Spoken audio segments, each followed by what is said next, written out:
see. I don't know if this is working. Do apologize for this. Give me 2 seconds. I just want to make sure if it's working. Hold on. I'm trying to send a message to Mr. Revnak. Let me just go onto Twitch. Let me see if the channel is live. I'm not sure if it's live. Oh, Revnak says that it's live. Okay. Give me 2 seconds before I start the stream. I want to make sure we go over a few details. Gonna get some music. Do you guys prefer music or not? I just, it's kind of my first time casting a game for United Empires. I have for you a very interesting series, but I'm gonna wait. I'm just gonna fix a couple of things before we're ready to go. So just give me 2 seconds. Bear with me. I'm gonna put a little bit of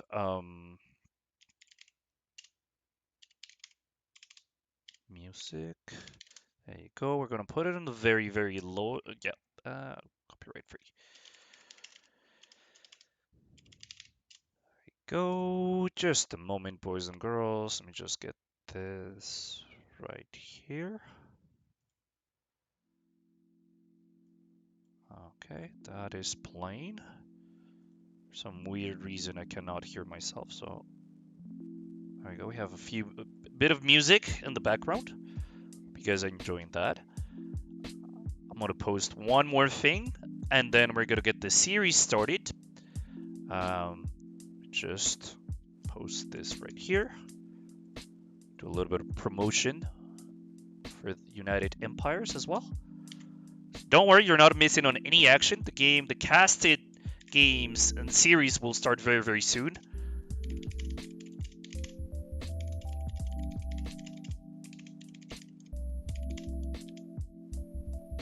Oh, Mr. Robrod and Brimhoek, thank you so much for the raids. Boys, thank you so much for that. Plop team, thank you so much. Thank you, boys and girls. We're about to start. I'm just fixing a last few details here, and then we're gonna get going. Big series tonight. Happy Easter for those of you that are celebrating Easter. A big thank you to Mr. Revnak and the United Empires team for allowing me, giving me this opportunity to cast these beautiful series between Mitoe and Lukas. It's good to hear from you as well, Brimhoek. Hope you had a lovely afternoon of games, of casting games as well. I know you're casting some games. So, ladies and gentlemen, we're about to start the series. I hope you're excited. I am very happy to be here with you. And the first game that we have going for you is a game between China, played by Mr. Mitoe himself, and Lakota, played by Lukas. So without further ado, let's get started. I'm going to hit the play button and we shall get going.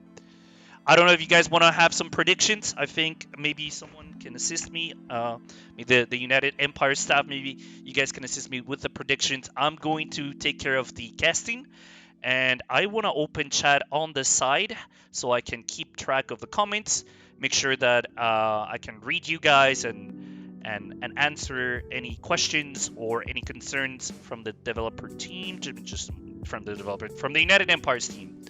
Just a moment. And there we go. China balance shift, as we know. I'm not sure if I sense a little bit of sarcasm there by Mr. Robro. Not justifying China. Alright, boys and girls, get started. But Lakota counter this. I don't know. We shall see. Let the games begin in 3, 2, 1. Let's go. Welcome, ladies and gents, to the series between Mitoe and Lukas L. Mitoe, whoa, the man from Germany, the man from Canada actually, playing as China. You can see he is exploring the map already, going for, I think, a couple of treasures. Nope, not even, just exploring the map, doing a little bit of scouting. He has not selected his deck yet, so we're not going to be able to have a peek.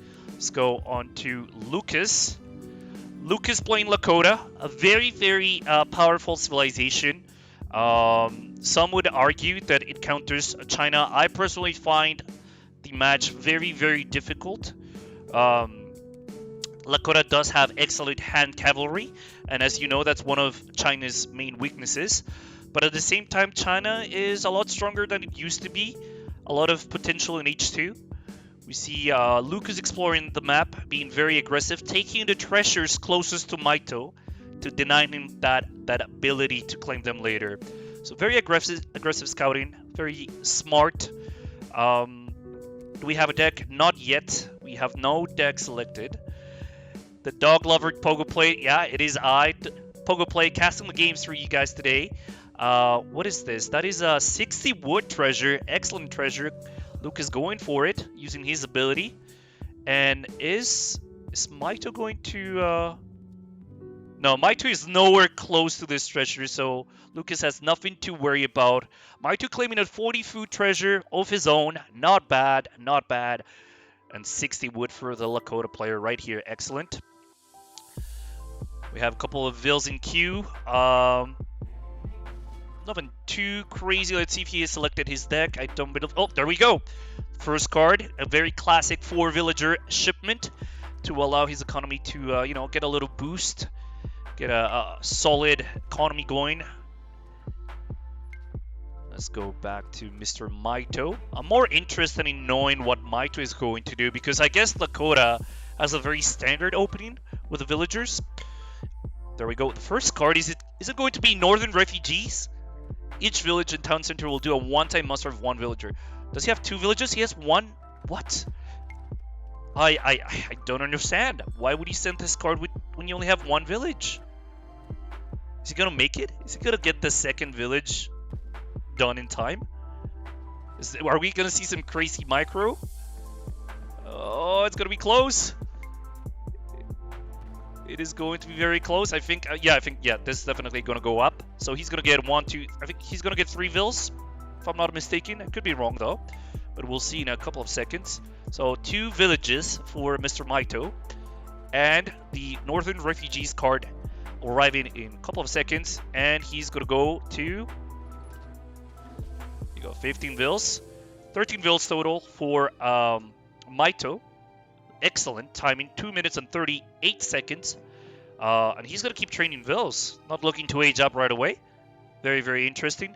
He's not really... Ooh, wait, he had another village here. Oh, I missed that. Oh, and they're fighting for this treasure. Oh, cheeky Lukas stealing the treasure. I love it.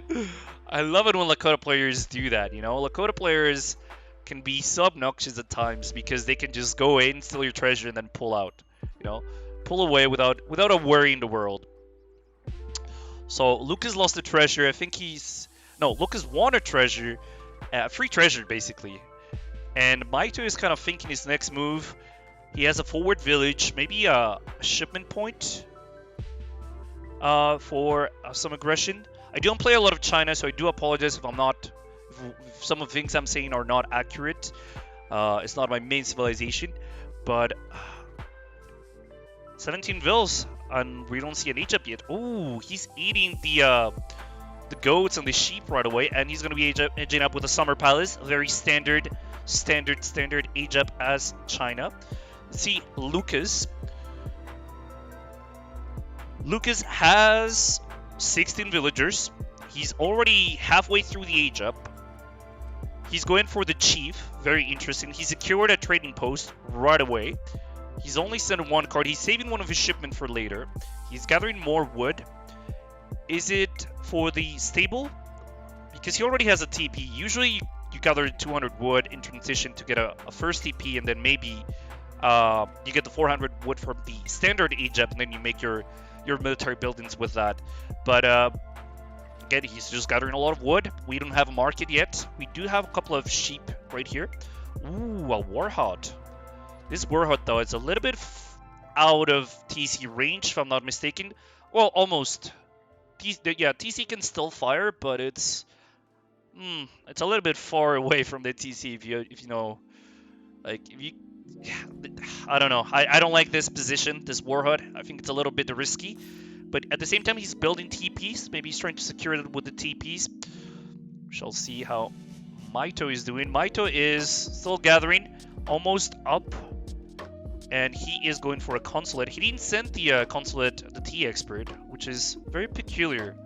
Because he could have saved himself a decent 200 wood and get a nice little trickle of XP, but he chose to build the consulate instead of sending that card. Nothing happening yet from China. We got the age up. What is it? Oh, 9 Queen Pikemen sent forward, I believe. So I think Mitoe is going to be a very aggressive game. How is Lukas going to respond? Lukas is sending an aggressive shipment of his own. 7 Club Warriors and 4 Axe Riders queued up already. So Lakota taking advantage of the fact that they don't have to build houses to produce military. You know, they're always at 200 population. Ooh, and he made a batch of 5 Seaton bows. Is he going to put pressure now? I mean, if we look at this military, we have 5 Seatons, 7 Club Warriors, and 4 Axe on the way. And look at this! Mitoe's not being intimidated by this. He's building his war academy right in front of Lukas' base. And he's going to go for an all-hand army as well. So basically a good old pike and bow army coming.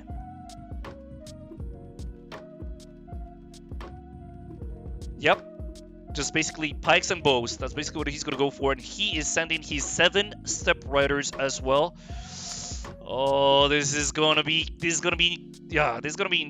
very, very, very close, boys. I think...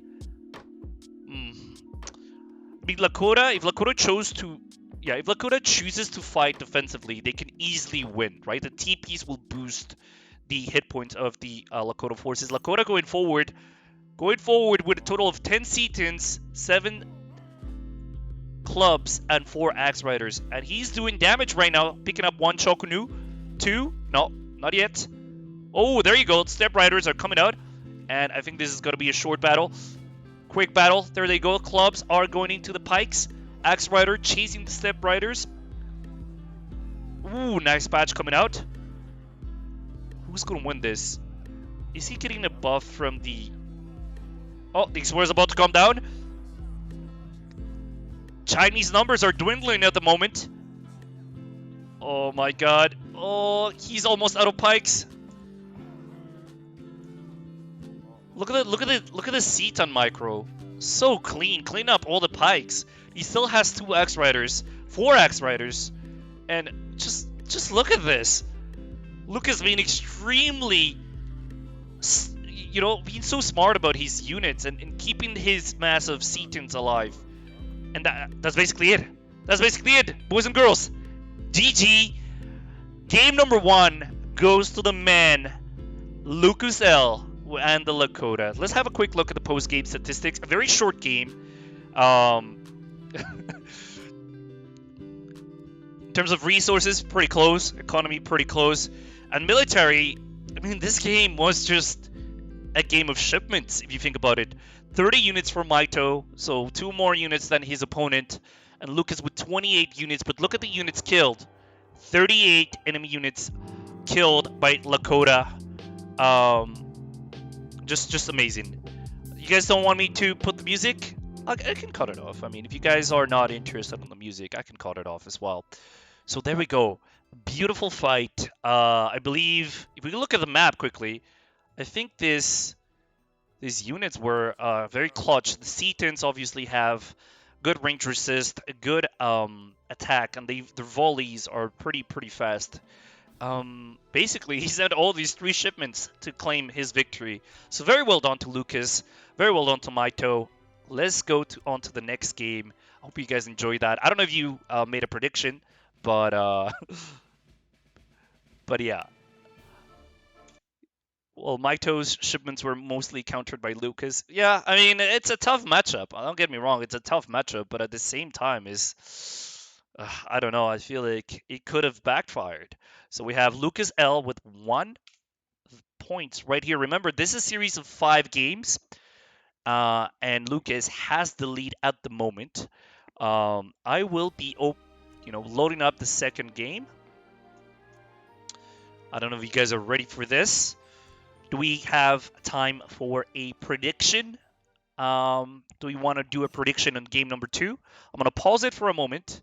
So we have the GG coming from Mitoe, the GG coming from Lukas. These guys are, polite players, showing some respect to each other. And in game 2, we have Mitoe playing the Mexican civilizations, one of these DE civilizations that, kind of came in with a brush, with some fresh air, bringing something new to the game. I love to see it. Mexico is definitely one of my favorite civilizations in the game. They're unique, they're lovely.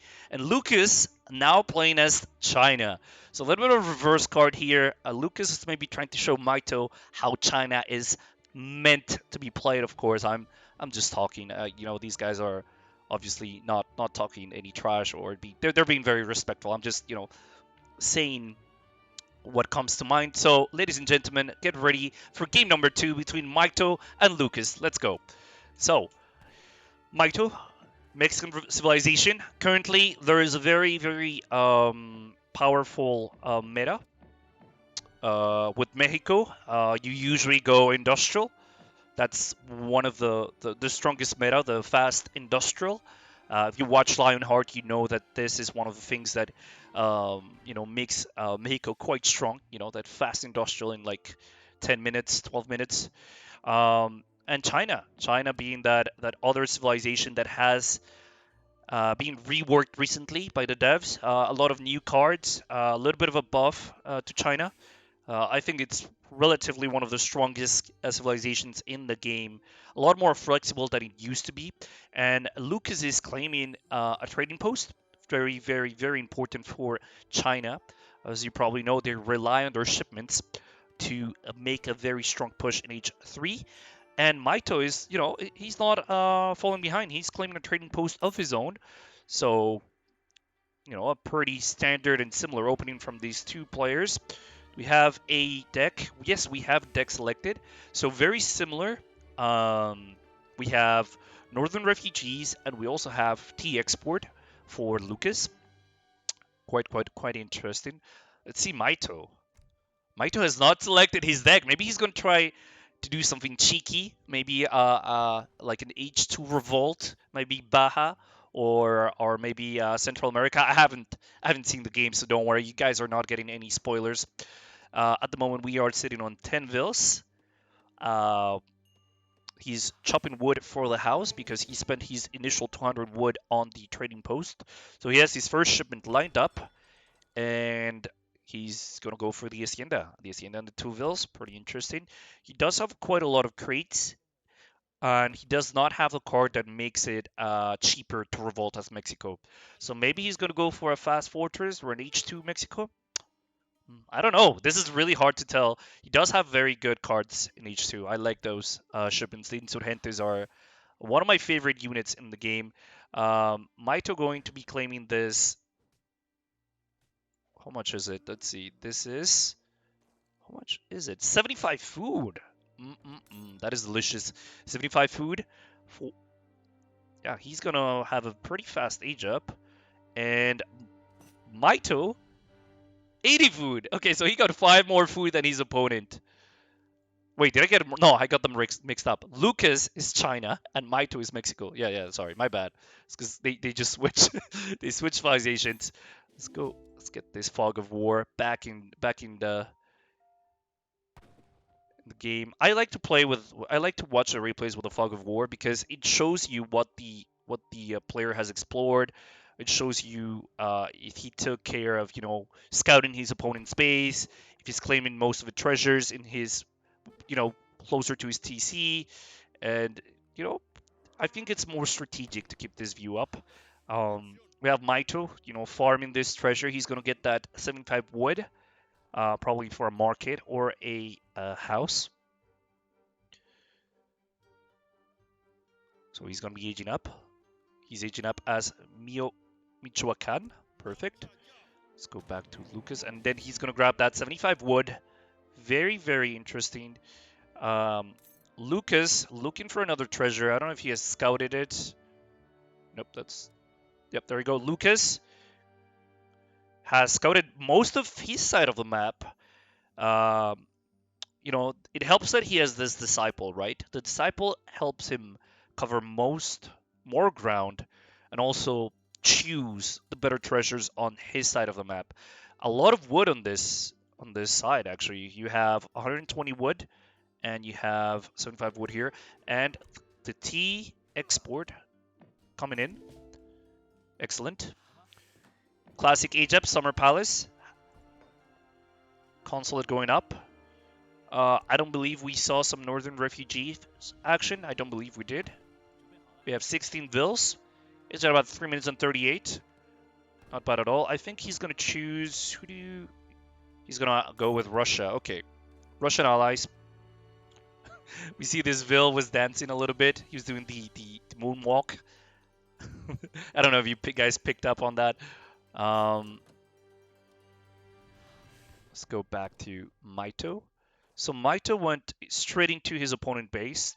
He scouted the hunts, and he knows that Lukas is aging up with the Summer Palace, that he's built a consulate, and that he is, you know, he's playing very, very defensive right here. Mitoe has a forward hacienda built, so this tells me that Mitoe is definitely going to be, he's going to be playing the role of the aggressor. He's going to go, he's going to put some pressure on Lukas, and he's not going to allow Lukas to get comfortable, to get to H3. And in fact, his first shipment is a 10 Insurgentes. So a lot of siege, a lot of mobility coming from Mitoe. And he has a barracks. Barracks was sent to base, I believe. Yeah, he was sent back home. So a little bit of a... I don't know if it was a mistake. Well, I don't believe it was a mistake, because if he had made it here, he would have sent his experience forward. So yeah, probably the right decision to send his to leave his economic gather point back in his hometown. And you know, Mitoe loves farming his treasures, full HP hero, and he's still farming these these treasures. 10 Insurgente is coming out. He has a powder right now, a powder which acts as a healer. Is a very nice complement to the hero of the Mexicans.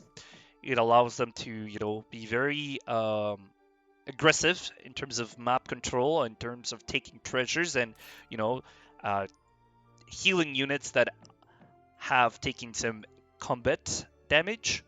Let's see here. Scores are dead even. Next shipment is the 5 Salteadores, which is a skirm unit.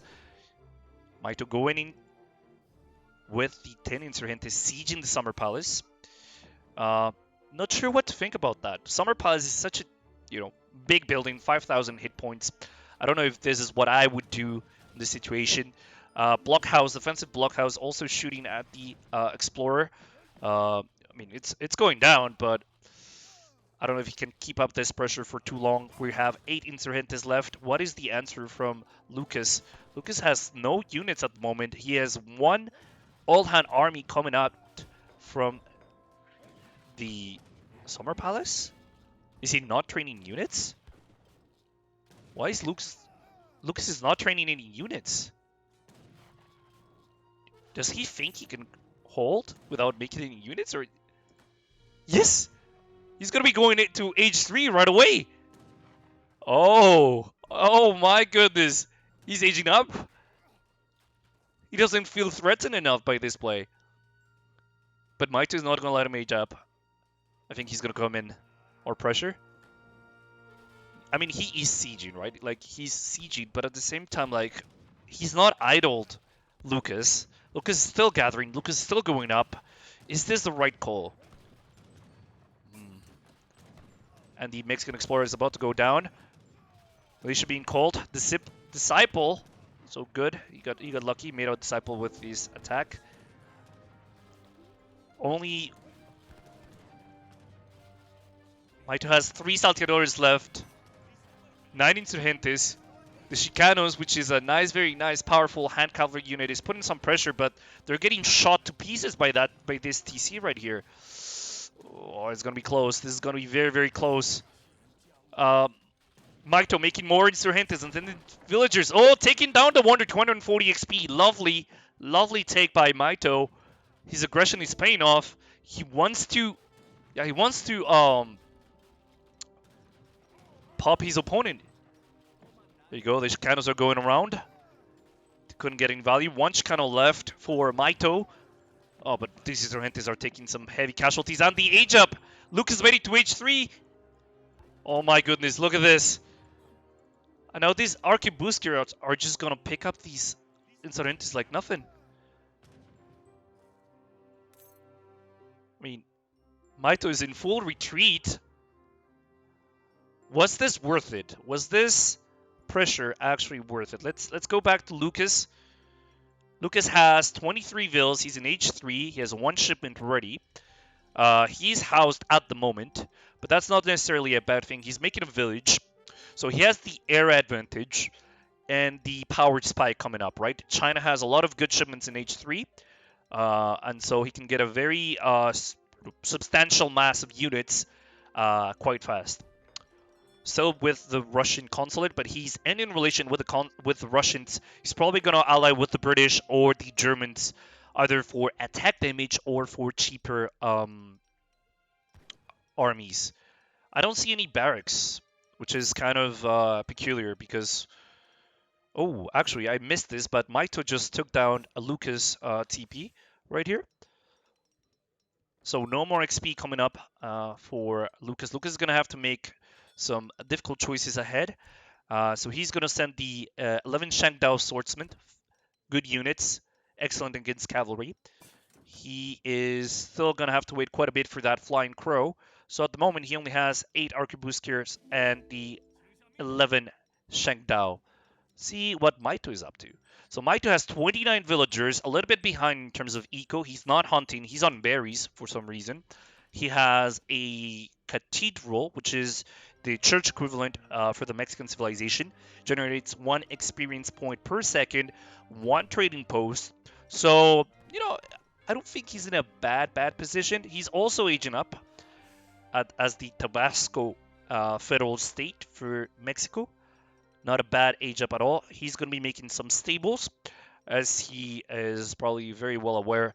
Luke is, or more precisely, China struggles with cavalry, and these Chicanos are excellent against cavalry.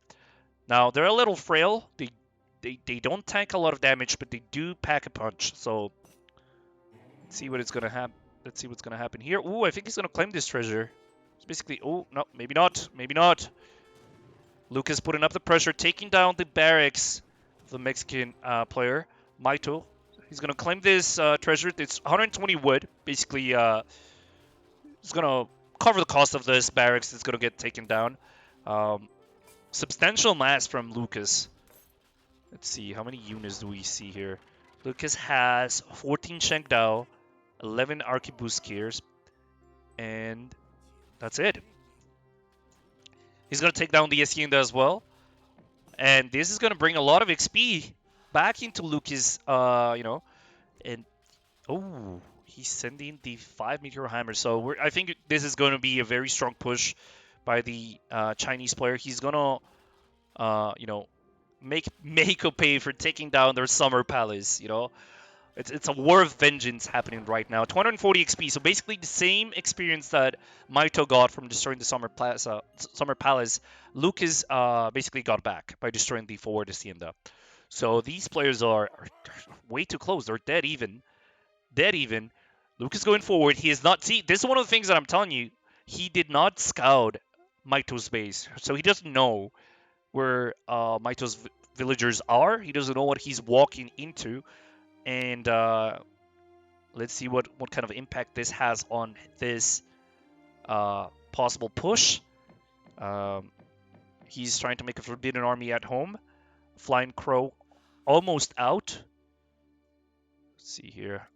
Mitoe is well aware that Lukas is going to push. And let's see, he made some Chicanos.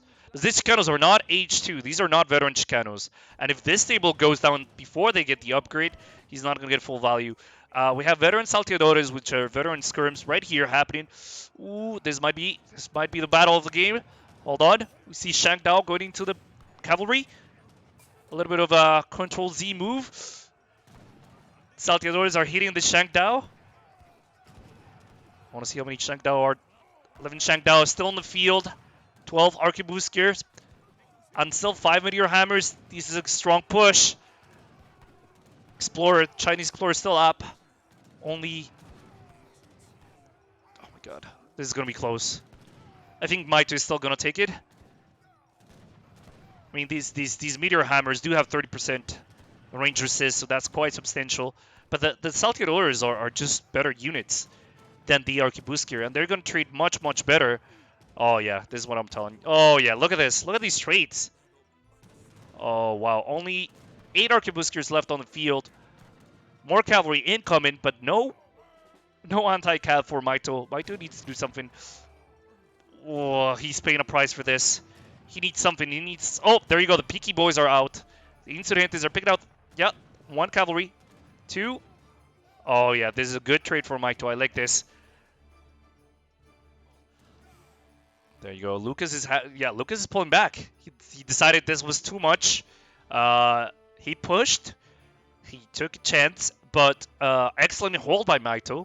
Excellent use of the Salteadores. Salteadores quite powerful units.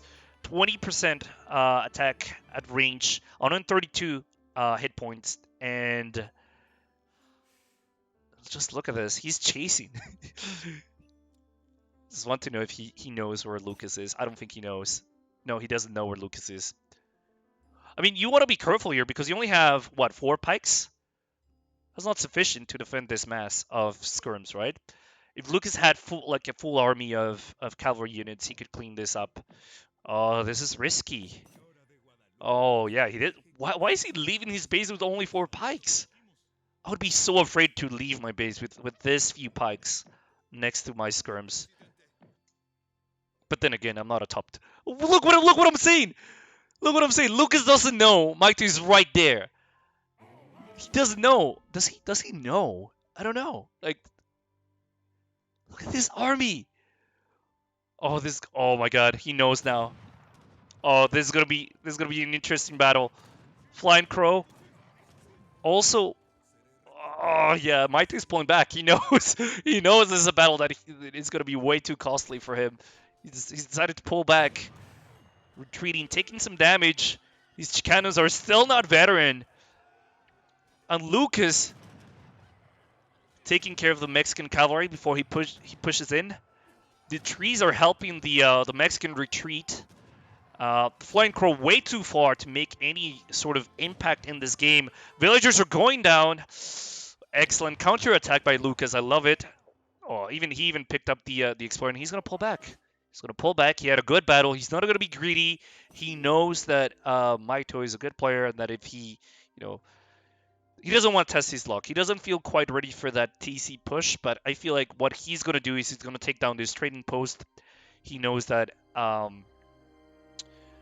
does need the shipments to have any sort of answer to this mass.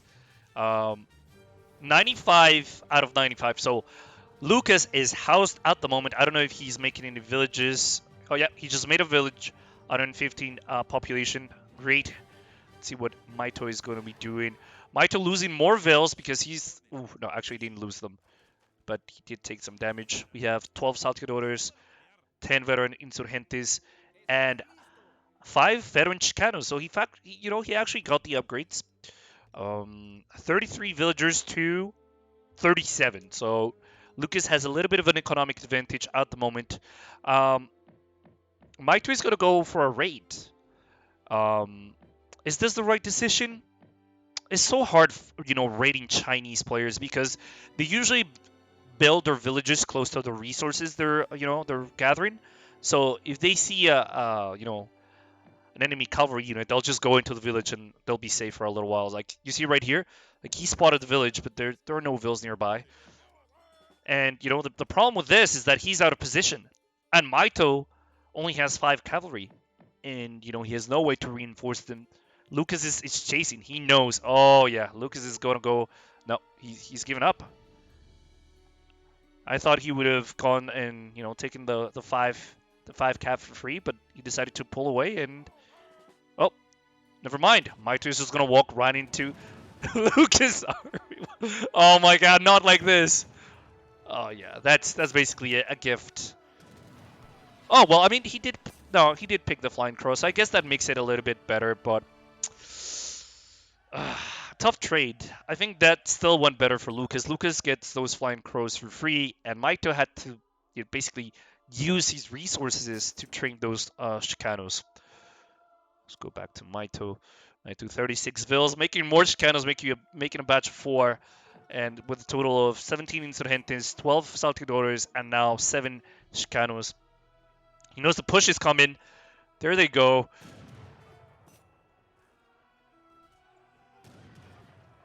Peaky boys are going into the cavalry. Excellent. Oh, look at this. Oh, lovely. Using the flag as well. A little bit too far away. Oh, there you go. The effect is up. China has almost no cavalry left on the field. Oh, this is looking excellent for Mitoe. Mitoe's going to push with 6 Chicanos and 11 Salteadores, so he took very little casualties. He's basically only lost his very cheap Insurgentes. So that was an excellent trade. You can see that he is now punishing Lukas for his aggression yet again. More cavalry on the way. Ooh, excellent pick right here. He's going to take down the Flying Crow as well. Lovely. And now Mitoe's going to pull back. So much back and forth with these two players. They're so good. So good. Look at Lukas getting a cheeky raid with some iron flails, but you know he's going to lose them. A little bit of idle time right here. 42 units, 42 villagers. Decent macro.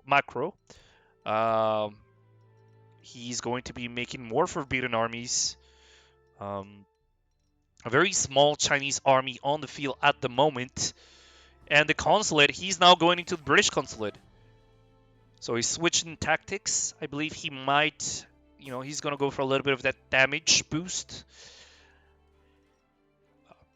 Still on trading post. It's surprising that none of these players tried to take back that route. Mitoe at a little bit of a disadvantage. 33 vills versus 43. So there's a 10 villager gap between these two players. So Mitoe has to be careful. He has to take good trades or, raid some villagers, because otherwise, talking about raids, look at this. Look at this. Mitoe with the raid, picking up 1 villager. Villagers are pulling away, retreating into the TC, getting 2, and he's going to pull out, He's not going to be greedy. He got 2 villagers for free, and now he's going to go back to his base. Smart gameplay. Scores are dead even. Dead even. More Chicanos on the field. 7 in total. 4 Insurgentes and 8 Salteadores on the field at the moment. Let's see what Lukas is going to be doing. Lukas has quite a few units. 12 cavalry units. 8 arquebusiers. And does he have anything else? He does have a couple of Changdao. 3 Changdao nearby. So Lukas is exploring this side of the map. He's afraid that Mitoe is going to raid him again. One of his last hunts on his side of the map. So Lukas knows that, after this, he's either going to have to make a push or transition into rice paddies. But, yeah, rice paddies are ooh, look at this! Mitoe is going for the... Yeah, look at this. Oh, no, he's actually going to pull back. Oh, I thought he was going to commit to this fight. I mean, then again, he did get a cheeky raid. 43 vills still for Lukas. 36 for Mitoe, so he closed the gap. 2 good raids, and he closed the gap. More houses coming up. I think he's going to be using the Cathedral ability, because you get 1 Insurgente for each house, I believe. So he's going to probably use that ability quite soon. Let's see. 9 Chicanos. 9 Chicanos. And 5 goons with 13 Salteadores. I mean, you gotta give it to Mitoe. He's definitely playing Mexico in a very kind of standard vanilla kind of way. He's not doing any of the revolts. He's not doing any of the shenanigans. He's just playing good old H3 Mexico. And You know, it's good to see. It's a little bit uncommon. Most players don't have the skill to play that H3 Mexico. I know I don't. So so that's why I mostly do revolts. But Lukas, going back to Lukas, he's massed quite a bit of an army. 14 arquebus gears, 9 Shangdao, and a total of 9 redcoats. Excellent musketeers, and he's massing more and more. He's actually pop right now. He's gonna have to make a village soon. Ooh, picking up a Vili right here, punishing Mitoe for being greedy like this. And Mitoe's going to pull away with his Vils. One flying crow on the field. Look at this. We see... This is why I like the Fog of War. You can tell... You can understand better the decision-making of players when you see their perspective, when you see what they see, you know? Sometimes he's... Oh, look at this. A little, you know, a little bit of a tickling this unit right here. Mitoe pulling back. He actually has now 2 Falconets ready to go. 13 Salteadores. He's going to wait, and he's going to shoot that Flying Crow. Oh, look at this. Oh, look at how cheeky that was. Oh, but he actually lost that Falconet. Excellent. So basically, he took down the Flying Crow. He still has a Falconet up. I mean, I think that went Mitoe's way. That's what he wanted to do. Chicanos are now going to be chasing after the Chinese cavalry, I believe. Nope. That was a bait. That was a bait by Lukas. But he's not, you know, he's not really pushing. Yeah, he's not pushing. What is he doing? Is he looking for Villies? Oh, there you go. Well, I mean, Mitoe's going to pick up a cavalry unit for free, but nothing too crazy. The British Expeditionary Company, so more musketeers coming out. This is looking quite powerful. Look at this army. 17 arquebusiers, 12. These are meteors. No, these are flails, and these are meteors. 9 musketeers, and we have more musketeers on the way, right? Yep. We have a total of 15 musketeers for Lukas at the moment. Mitoe, what's going to be your answer to this, bro? Mitoe's going to get ready. Look at how much. Look at the mass. Look at the cavalry mass. Oh my goodness me! And this, you know, this is going to be the fight. Mitoe going in using his Insurgentes. Lukas going around the mass, right? Flag coming up. Oh my god, look at this. Oh no. The Mexican cavalry, it has melted. There's just the numbers, the cheers numbers, and they shanked down. The musketeers are... Oh my goodness me, this is starting to look like a cleanup. Lukas is just... Oh my god, I don't believe it. Incredible! What a game! What a game! Honestly, this was so good. Excellent. GG to both players. Let's have a quick look at the post-game statistics. But I think Lukas learned from his early skirmish fights with Mitoe that he had to better his cavalry. That he had to take care of the Mexican cavalry if he wanted to win this. 182 units for Mitoe for 169 for Lukas. Lukas with a better KD in this game. 84 Insurgentes. That's actually quite a few Insurgentes. Timeline. Let's have a quick look at the timeline. Villagers.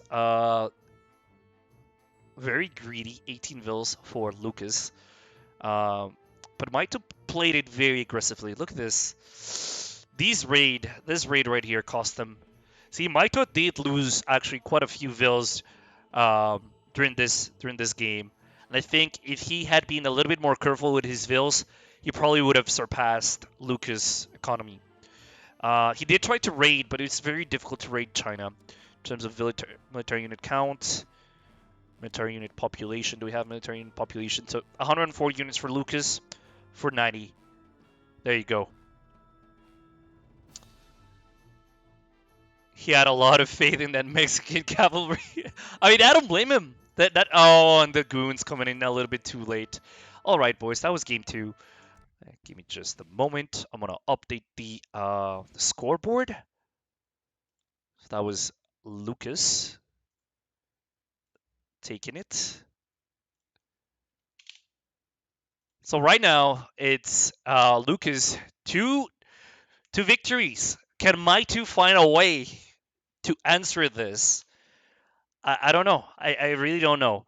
We're gonna have to see. We're gonna have to see. I, it's kind of interesting that it took that long to that game to end. Let me just load the third game. I'm gonna drink a little bit of water and then we can get started. Game number 3. Open up. There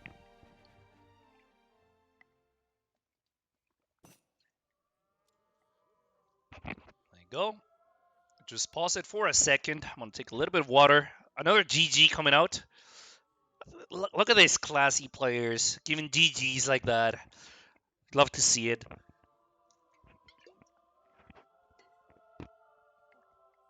All right, I'm ready. Ladies and gentlemen, get ready for game number 3 in the series between Lukas and Mitoe.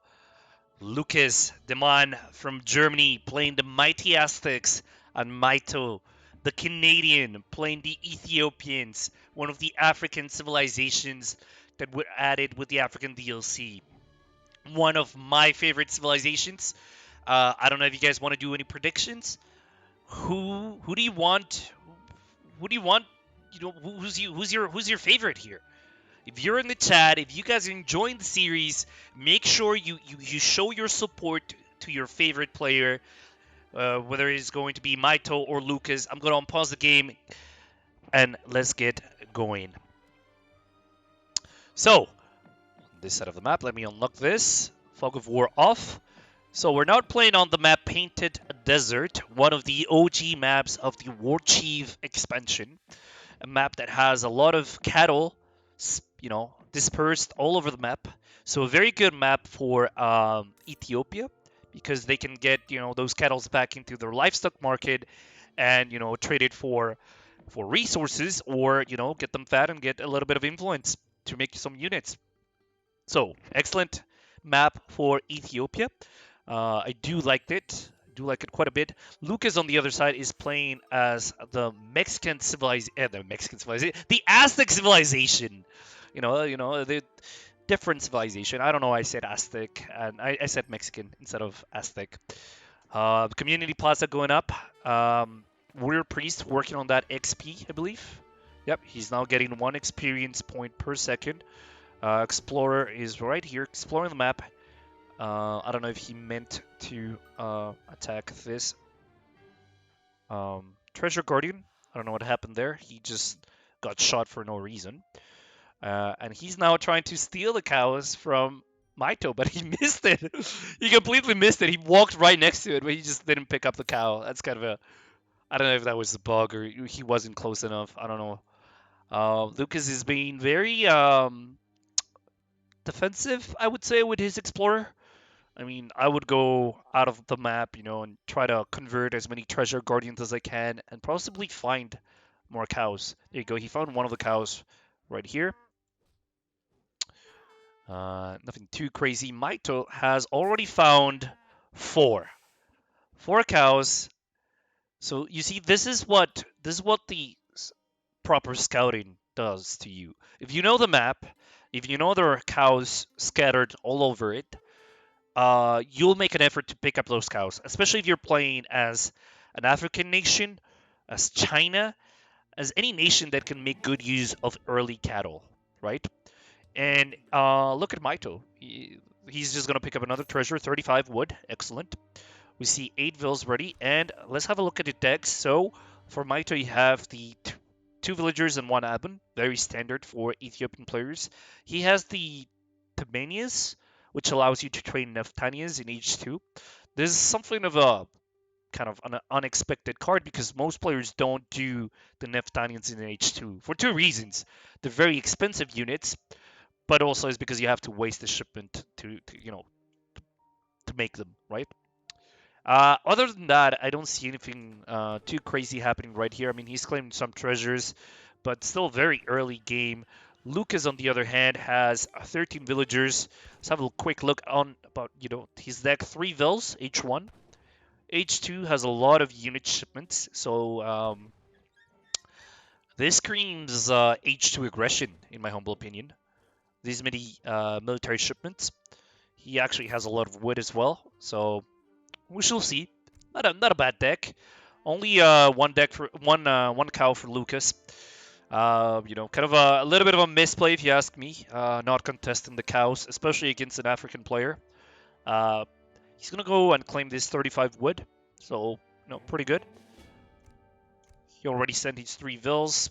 He's aging up with the messenger. There you go, chopping wood. And this time, Lukas is actually exploring Mitoe's base early on. And I think this is crucial. Crucial, especially when you're playing as Aztecs, because you want to take advantage of your coyotes and make some raids. You know, you want to make your opponent feel uncomfortable and, you know, capitalize on his mistakes. So there you go, big toe with a very few HP. Lukas with an excellent age up, 3 minutes and 22 seconds. Very early. He's going to be sending the 3 warrior priests first. Not a bad choice, in my humble opinion. He's probably going to be doing the warrior priest boom in the back while his units put the pressure. Forward warhod in the middle of the map, securing map control and securing these mines as well. Pretty good. Let's go back to Mitoe. Mitoe's nowhere close to his age up. Oh, I would freak out. If I was playing against Aztec and you know, like, I'm nowhere like close to age 2, my opponent's already in age 2, and like I know he's a good player, like I would be afraid of, you know, of a push. I don't know. I think this age up for Mitoe is a little bit slow in my humble opinion. Ooh, yeah. I mean, I don't know. We shall wait and see. Lukas almost has his Warhawk up, so wait. Let me see. Mitoe is he aging up with the Sudanese, so he's not a. So he's aging up with the Sudanese. He's gonna get 400 influence and a native embassy, right? But he's not gonna have a work camp and he's not gonna have a tower. So, I don't know, Mitoe. I'm not too happy about this aging time. But what do I know? I'm just a noob, and you're a pro player, so maybe I should just listen, watch what you do, and try to imitate it. Lukas scouting his opponent's base. He doesn't see any. Oh, there you go. He saw the mountain monastery and the native embassy builder, so he knows that he aged up with the influence. Excellent scouting, and he's gonna go again. He wants to make sure that he knows what Mitoe is gonna do. There you go. Monastery right here. Native embassy. So if you're Lukas and you know that Mitoe has no other military building but this thing, but this native embassy. Oh wait, never mind. He's actually building the war camp. You would push. You'd push this and take the game. Mitoe getting a war camp up, training 5 Sudanese warriors. Sudanese dervish, excellent anti-infantry units. He's sending 4 villagers, so very economic boom. Lukas coming up with a little cheeky raid. So we have some coyotes ready to run. And they're going to pull. Yeah, they're going to pull back. He's going to lose one. Oh! Wait, maybe not. Nope, he didn't lose any units. So excellent micro. Lukas, a little bit ahead in terms of score. So let's go back to his town center. He has now only 4 warrior priests. I thought he was going to be booming, but he's actually just getting a little bit more XP. 4.1 experience per second. 19 villagers on the field. He's now massing coyotes. He has 10 coyotes ready to rip. He's scout on the west side, and he's bandit rider on the east. So he's, you know, he's keeping Mitoe in check. He's now sent the 9 Otantine Slinger shipment as well. Excellent, massive units. Mitoe still sitting on 6 dervishes, though he's sending 6 Giscania, training 5 more Giscania, making 1 more Sun dervish. So a total of 7, and that's going to be a total of 11 Giscania. So that's actually quite a sizable mass. But there you go. There's going to be the battle right here. You see the coyotes are rushing in. but they're going to walk right into these Kynies and these dervishes. Kynie is going into melee. Kynie is excellent units with excellent anti-cavalry capabilities. The slingers are focusing the dervishes as well. There you go. Oof. Oh my goodness me. Look at this. The coyotes are melting. Oh, the Kynie is just cleaning it up. Yep, the Kynie has just basically killed all the coyotes. And now we only have a couple of slingers left. Good trades. I mean, this is dead even. This is dead even. I mean, Mitoe lost all his dervishes. He has 2 left, and he has 2 Kynies. Also, Mitoe is not even using his explorer to fight right here. Lukas with a little bit of more pressure. The coyote runners are going in, but more Kynies nearby. They're gonna answer it. Oh, are they gonna pull out? Yeah, that coyote's gonna. Look at that micro. Excellent hold by Mitoe. Excellent. Excellent. 24 villagers. Oh, actually 28. I thought that Mitoe was ahead in vills, but I forgot that Aztecs also have a 5 vill shipment in H2. So, very close game. I think ultimately we don't have a clear winner, but I still favor Lukas in this game, in this battle, simply because he can afford to make cheap units in H2. He can produce them quickly, faster, for cheaper, and he's a warrior priest, and he's basically getting experience in the back, while Mitoe is not going to get any more shipments anytime soon after this. What about his cattle? His cattle is actually getting quite fat. These cows are almost fully, not fully, but 3/4 of the way in. Mitoe's going to go for a second war camp. 5 shuttles, good units. They could kill a lot of slingers if needed be, but oh, there you go. He found the scout. More shuttles, 10 shuttles. There you go. How is Lukas going to react? Lukas is making nothing but coyotes and slingers. He has not even sent coyote tactics. I think that might be one of the future shipments. 20% hit points, 10% speed. Not bad at all. 31 villagers for Lukas. He's just pulling away with this economy. Still getting decent 4.1 experience in his plaza. I mean, at this rate, wouldn't it be better to be training a couple of these warrior priests to get a little bit of a heads up over your opponent? I mean, you're not pushing at the moment, so why not get a couple of warrior priests in the back? Mitoe with 28 villagers, and I forgot, he actually has 5 Abans. Abans are gathering at, well, kind of a terrible rate, 0.39. That's not great. It's actually quite terrible. But in reality, if we add the 5 Abans to his 29 vills, he's, what, 34 vills? Well, I mean, less efficient than vills. But yeah, they're roughly at the same level in terms of economy. Lukas, 33 vills at the moment. Sizable army, 26 coyotes, 12 slingers. This man loves his coyotes. I don't know why he has too many. It's not like Mitoe has Neftanius. I mean, these dervishes, I guess, would be countered by the coyotes. But these Kynies, they just do so much damage versus cavalry. That 0.3 versus cavalry is just so painful. Better than musketeers, I believe. So a total of 19 Kynia, 21 dervishes, and 12 shuttles. I don't know. I kind of like Mitoe's army a little bit more. It's more diverse. It has quite a punch. I think if I was him, I would push before the Aztec player goes too far, or ages up. And I think that is what he's going to try to do right here.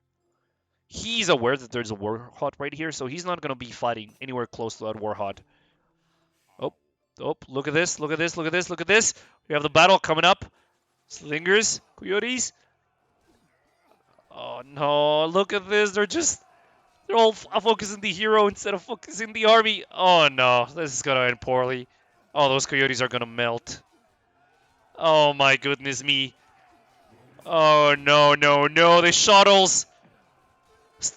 We have a full surround. Full surround. There's no way. There's no way Lucas can win this. I don't know. That's GG. They called it. They just called it. GG. I don't know what's happening, but GG. Oh my goodness me. Oh my goodness me. It was so funny. All the coyotes went and attacked Mito's Explorer. All of them. And they just stand in front of Gascanius and got shot to pieces. I mean, what was that? I think that was one of the only mistakes in terms of micro that I have seen in this game. In this series, right? And all players make mistakes. Maybe it was the control move. I don't know, the attack move. I mean, Mito, better economy, out gathered Lukas by 3k resources, so excellent. Military, 92 units, so he had quite a sizable army, 81 units killed. So he had more units, better quality units, and a better economy. So this game, Mito really, really, I think he played an excellent game. He was flawless, and I think villager count dead even. I mean, just look at this. Lucas has a little bit of a lead in terms of villagers, but not that much, because this doesn't account for the Abans and the influence that he's getting by using the cows. Let's see, military unit population. Mito attacked with 52 units to Lucas 45. I think this was an excellent game. An excellent game. And one of the reasons why Mito was able to push as strongly as it is because he sold most of his cattle. You see, this is why you scout the map. You scout the map, you get the cows, and you do what you got to do. No, let me just see. I'm gonna take a quick moment, see if I have missed any of the messages. No, okay, I haven't missed any messages by Revnak. I hope you guys are enjoying enjoying the game so far. Mito also went greedier and got away with it. I agree. I agree. I thought he was very greedy. I was afraid. I mean, I was afraid he was going to get rushed and destroyed by Aztec, but uh, Aztec didn't have any siege capabilities, and yeah, he was able to freely boom. So let me update the scoreboard. So it is now 2-1. Mito taking the game. It's looking like an interesting series, if you ask me, boys. Let's go. Again, a big thank you to United Empires for hosting this tournament, for organizing it, and you guys are keeping the game alive. You guys are keeping the community united. So thank you very much to you guys for hosting this tournament. Are you guys ready for game number 4? Because I am. Let's see. Just pause it. Okay, we're gonna pause it. If you guys want to make predictions, you can. I don't know if anybody wants to see the predictions, get some predictions, get some free points. Oh yeah, right. We don't have predictions right now, but it's all good. So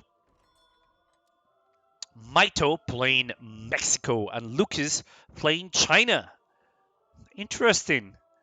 Very, very interesting. Is this a rematch of sorts? I don't know what to say.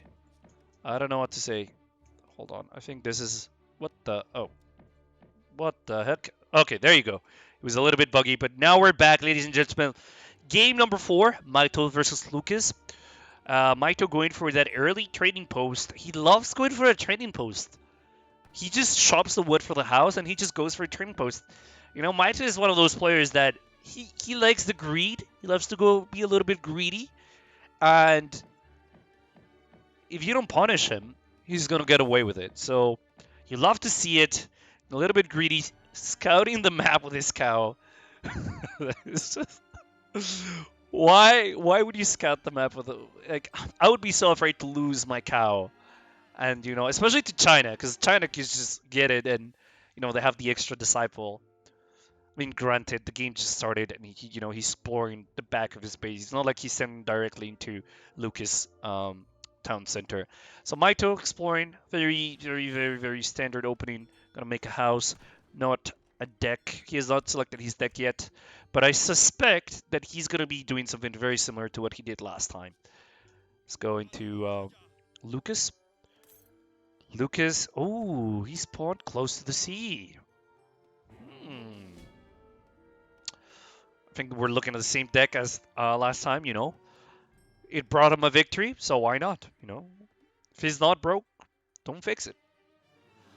It gave him the win. He likes his deck. He feels comfortable playing with this deck. I think he's going to go for it. 8 villagers at the moment. He has 1 TC, 1 village. Only 1 village. So he's probably going to get what? Only 2 vills? It's... Yeah, so basically it's a 2 vill shipment. Yeah, it's 9. Lukas picking up a nice little native scout. Excellent. Just gonna give him a little bit of vision over the map. There you go. So let's see. He's gonna get 2 villagers, I believe. Yeah, so 2 villagers for that card.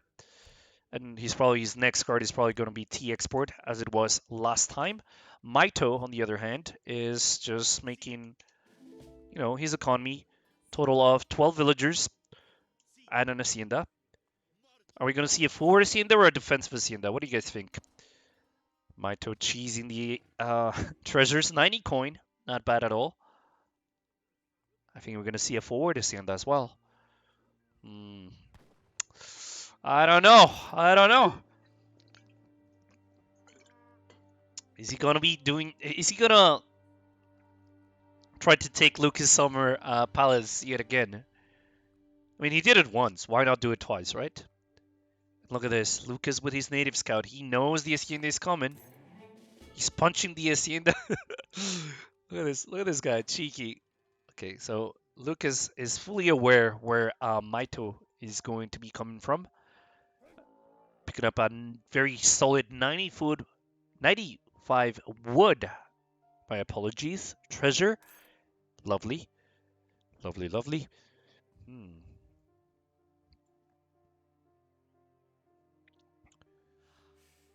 Lukas still exploring this north part of the map. None of these players seem too thrilled about the fact that this map has water. Yeah, they're basically playing with the same decks, which is very surprising because none of them is actually exploiting the fact that you can go water. I mean, granted, China is not a civilization that is known for the water booming, but I believe Mexico has a very decent capacity to make a water boom. I think against China, it's not such a bad idea. So the consulate is up and running. Are we going to see a Russian ally or a German ally? Let's see. Russian ally. Lukas is playing. He knows his build order. He's confident it works. He's not going to change strategies. This time, his Summer Palace is placed in a little bit more of a defensive position. A little bit closer to TC range, I believe. Yep, a lot closer to TC range. And let's go back to Mitoe. Mitoe realized that most of the treasures have now been claimed. He's a little bit saddened by that fact. And, ooh, look at this. Cheeky. He's actually shooting at Lukas Explorer, where he could just... I mean, he was never going to kill it, but I mean, why not take a couple of shots? Mitoe aging up. He aged up. I'll try wagon. Some 5 vills. Wait a second. Michoacan fisherman. Maybe we're gonna see some water plays this time. You know, maybe I was speaking out of turn.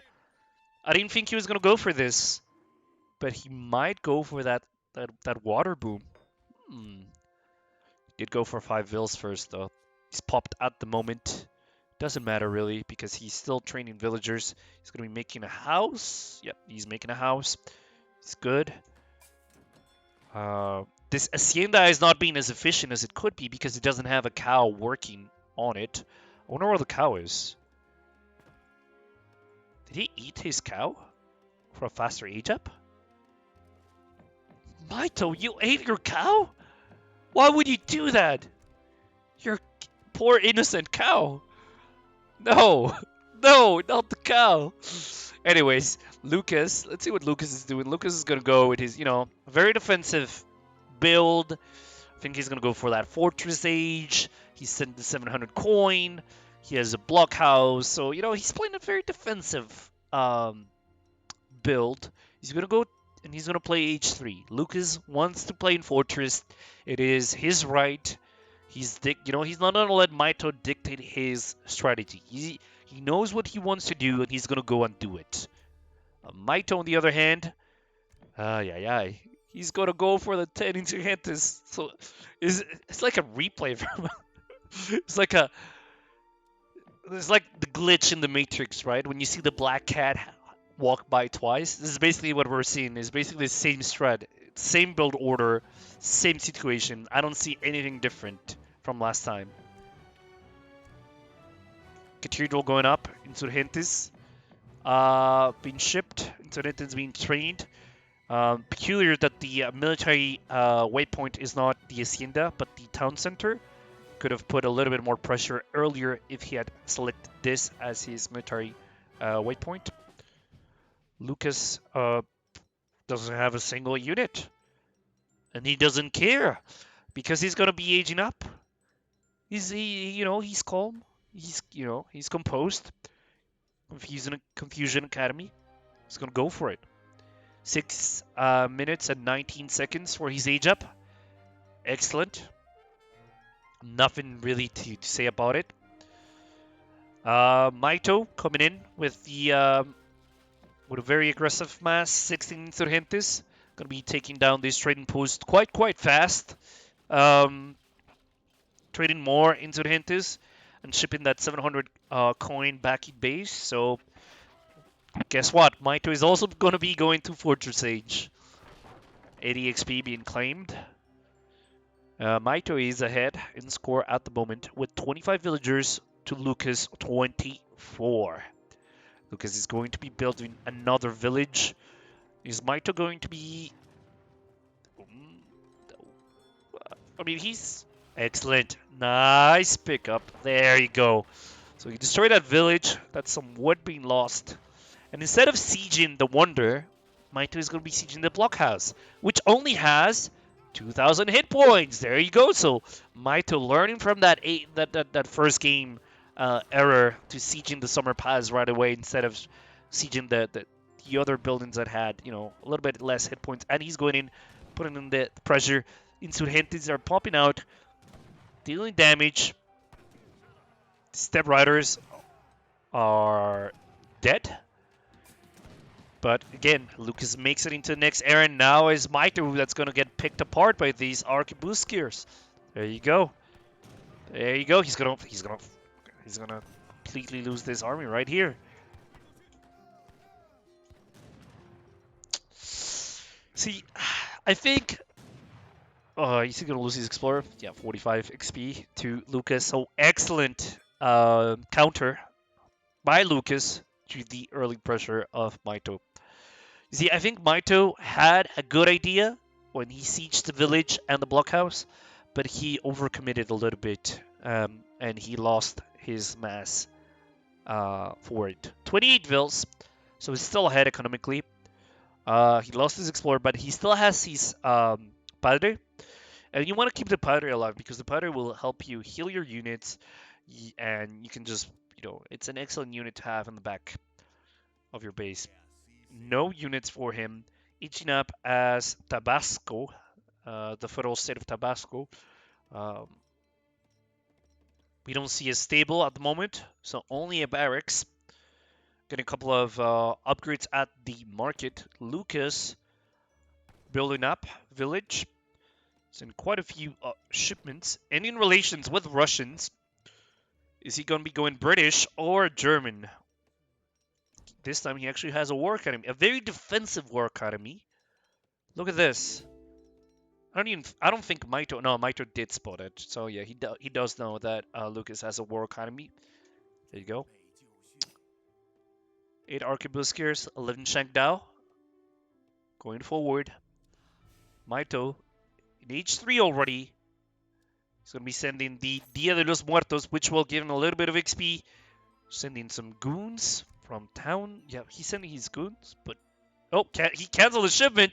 Look at that. He saw Lukas' army and he canceled the shipment to counter it. Lovely. So he has 8 Salteadores on the way. But is he going to lose his barracks before he can train in units? His next shipment is going to be the Tabascan Separatist, which will grant him an additional Salteador for each shipment that he has sent. Plus, his Salteadores will now be upgraded to the veteran level. Barracks going down for free. It's 40 XP. Now Lukas is going to be sieging the Hacienda, and guess what? That Hacienda, once it goes down, that's going to be 240 XP going to Lukas. That's actually quite a lot of XP. Let's see here. 8 Salteadores. Nothing really for Mitoe. Mitoe is sending now Visit of the 7 Houses, which will grant him a delicious number of units, a total of 8 Insurgentes. So he has 8 Insurgentes and 8 Salteadores. He's now training goons and more Salteadores. Interesting. My apologies, he's not training the goons. Oh yeah, he did. He trained the goons, but he's also sending goons from his home city. Lukas at 31 villagers, Mitoe at 31, so they're dead. They're neck to neck, boys. They're neck to neck. 39 units for China versus a total of 34. How is this possible? Mitoe had nothing. He had nothing. He had no units like a minute and a half ago. 44 units for China. Jeez. Okay, so China has the numbers, and I think... Yeah, no, I think China has the numbers. China has the numbers to push this. But he's going back and forth, back and forth. I think he's waiting for the Flying Crow. He wants to use that Flying Crow to get a little bit of siege pressure on Mitoe. Mitoe is still ahead in score. Let's see what do we have here. He's going to get 13 goons up. So 13 goons, 22 Salteadores, and 8 Insurgentes. You know what you could use here, Mitoe? You could use your Explorer to tank a little bit of damage and to use your flag. I would pay that 100 coin to get my Explorer back and go into battle. But let's see what he's going to do. Lukas is nearby. They're testing the water. They do not see each other yet. Mitoe has come in range. There you go. He takes out the first volley. He pulls back. There you go. Shoots, pulls back. Easy.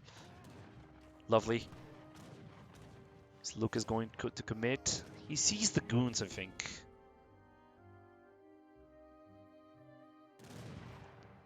He's chasing. Oh my god. Mitoe's getting some very nice shots at the moment. Oh my goodness me. Look at this. Lovely. That micro is just excellent. This is the back and forth. They're just dancing, you know. These two are professional dancers. That's what they're doing. One goes up, the other goes down, you know. One goes left, the other goes right. So Lukas pulling back to the center of the map, closer to his town, closer to reinforcements. He's now allies with Germany, getting the foot trickle. He sent all his unit shipments at the moment. 10 Arquebusiers on the way. I don't know, still sitting in 33 vills. Mitoe still in 37. And he's now sending a total of 5 Chicanos. I wonder if these Chicanos are going to be upgraded Chicanos. I would almost feel like this cavalry combat card would be far more efficient than 5 Chicanos, but 58 units, 21 Salteadores, 12 Insurgentes, 17 Goons for Mitoe. Lukas, the man playing China. Well, reinforcements are now here. A total of 68 units, 27 arquebusiers, 11 meteors, 6 flails, 18 Shangdao, and a flying crow. Well, I mean, we're going to add these, but I'm not going to count again. Let's see here. These Chicanos are not veteran Chicanos, so I don't know. If you don't upgrade them, these guys are going to melt. Because they do damage. They just don't have enough hit points to be in a fight for too long, in my humble opinion. Still German allies. If Lukas wants to make a push, I would consider switching up to British consulate for that extra attack. But you see, Mitoe is satisfied at the moment. He has a trading post. I'm pretty sure he knows he has a villager advantage, small as it is. He still has the advantage, and he still has his cathedral. So he's getting shipments faster than his opponent, and he's happy to sit back and collect more experience and send more unit shipments. Well, in the meantime, and Lukas is really not punishing him, or not even trying to get the trade route. See, this trading post is very secure. You could even argue that the second one is also pretty safe. But yeah. Very, very interesting kind of peace moment between these nations. No one wants to push. You can tell this is the no man's land. Nobody wants to get close to this trading posts. Really, not much to say. I mean, in terms of deck, it's the same deck as before. You have the you could say the 9 Manchus, but again, not really necessary. Oh, there you go. Almost missed it. They're gonna fight. Veteran Chicanos going in. The flag in. Excellent. Mitoe pulling back his cavalry. Lukas going to push the right flank. He's pushing the right flank. Oh my goodness. The goons are just wrecking this cavalry. But the Shangdao are trading so well versus the Insurgentes. You're gonna have to be careful. You need to be shooting at the Shangdao. Mitoe is shooting at the cavalry, and he's forgetting that without the Shangdao, the Insurgentes, he's not going to have enough of a mass to protect these Salteadores. Oh my goodness me, we're gonna... Oh, no. You see, the issue with this cavalry units, is they have range resist. There's no point of in making your Salteadores shoot this cavalry. What you needed to do is clean up the... Oh yeah, I think that was a costly mistake. This fight went Lukas' way, 100%. The Salteadores should have been on the Shangdao and not on the cavalry units. I mean, he has the Insurgentes now, but look at all the arquebusiers sitting in the back. This is free real estate. Yeah, there's very little you can do at the moment, and the Explorer tanking as well. This was a rough fight. Mitoe had the lead the entire game. And now he's just, he's in a position that not a lot of players can come back from. Interesting. He's gonna commit to the Chicanos. Again, Chicanos are great units. But right now they're attacking the handcuff unit. They're not... Oh my god, no! Oh, Mitoe. Not like this, bro. Oh my goodness me. Look at all these Chicanos dying to the musket fire. Well, not musket fire, but the rifle fire. These arquebusiers. We have some idle time right here. And Mitoe is still committed to making his Chicanos work. He's either gonna win or lose this game making nothing but Chicanos. 42 vills for Lukas, 46 for Mitoe, who comes in again. And yet again, Lukas is going to say, you know what? You want to go in? Have a crack at my meteors, at my iron flails. Look at this! Goodness me, yet again, the cannons are just getting melted. So much value. Lukas is just towing with Mitoe's cavalry.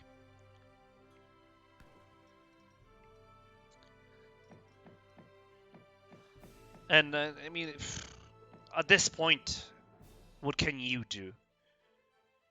Lukas knows that he has the superior mass. He knows that as long as Mitoe keeps making chicanos, he's gonna win because these boys are gonna go in. They're gonna tank the damage, and these boys are gonna make sure that they pay a price. The shield and the sword of the Chinese army right here.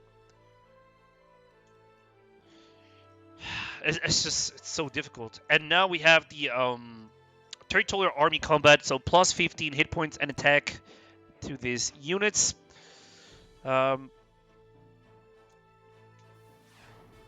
Mitoe massing whatever as much as he can. Cathedral is now going to be going, well, not down, but he's getting attacked by the Flying Crow. Mitoe a 4K deficit, if you want, at the moment. Mitoe, what is your answer to this? 2 Falconets. That's the last card, I think, because Lukas is going to be pushing soon. I mean, I don't see any way in which Mitoe can come back from this. Keep in mind that he has 32 units, a third of which are completely, disposable, right? The insurgentes are nothing here to be, like, they're not great, They will tank, they'll be pesky, but they will not defeat these units on their own. The issue here, really, is just that he has Shang Dao in the mix. Lukas has Shang Dao, and these Shang Dao are just going to clean the chicanos, no matter what. Mitoe. Oh my god, look at the vills! Oh no! Not her. 2 vills going down. 3 vills. Oh, Lukas is getting confident now. He's getting cocky. 4 vills. Lukas is being cheeky. He's going to say, listen, you don't want to fight me? You don't have to fight me. I'm just going to, get all your vills. It's free real estate. 5. 6. Holy smokes, Devin. Come on, man. Do something. I mean, at the same time, Mitoe can't fight this. He knows he can't fight it. His Falconet just arrived. And these guys are walking very slowly. It's Chicanos connected into the Chang Dao. Villagers going to fight for their lives, for their freedoms. More Chicanos going in. And, ladies and gents, it's looking like a GG. It's looking like a GG. Lucas is not even sweating. Goodness me. And Mitoe calls it GG's. Well played. Excellent. Well, ladies and gents, that was a game. That was a beautiful game. Excellent, excellent, excellent game. That was Mitoe and Kaiser out. Wow. What do you guys think? Did you guys enjoy that? I definitely did enjoy it. I don't know what to say. I was surprised. I was very surprised. GG, well played to both Mitoe and Lukas. Let me update the score. That was an insane game, actually. Honestly, I didn't expect that finale. That season finale was like kind of ridiculous. Kind of ridiculous. Lukas China is so strong, can beat anyone on his day. I'll tell you one thing. Lukas won his China. Won his first game. He made a couple of mistakes. But then he said, you know what? I feel good about it. I can make it work. And he had a plan. He didn't deviate from his plan. He wanted to fight in Fortress, and that is exactly what he did.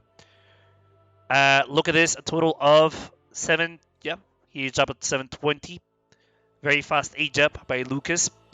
Villager count, you can tell that Mitoe had a very good small lead. 4 villagers lead, not bad at all.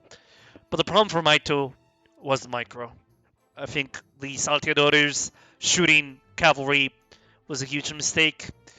117 units for Lukas to 99 for Mitoe. This battle should have gone differently.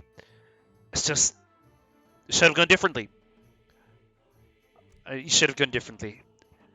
I'm not taking credit away from Lukas or this in Mitoe. No, not at all. I'm giving you my impartial commentary. I'm Canadian, but that doesn't mean that I was rooting for Mitoe. Both of these players are very skilled. I'm nowhere close to their level. I'm just saying basically saying what I see, but at the same time, I'm not saying like I could do better. China is just very strong right now, very very strong. I don't know if you guys enjoyed that. That was it. That was it. So give me just a moment. Let me see what Revnak is saying. Uh,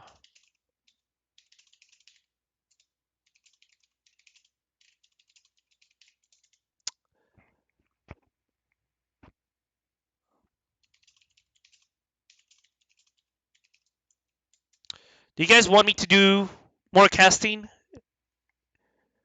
If you guys want me to do more casting, I can do the second series of the quarterfinals. But I want to make sure people in chat are enjoying this. If you guys want me to cast another game, I'll do it.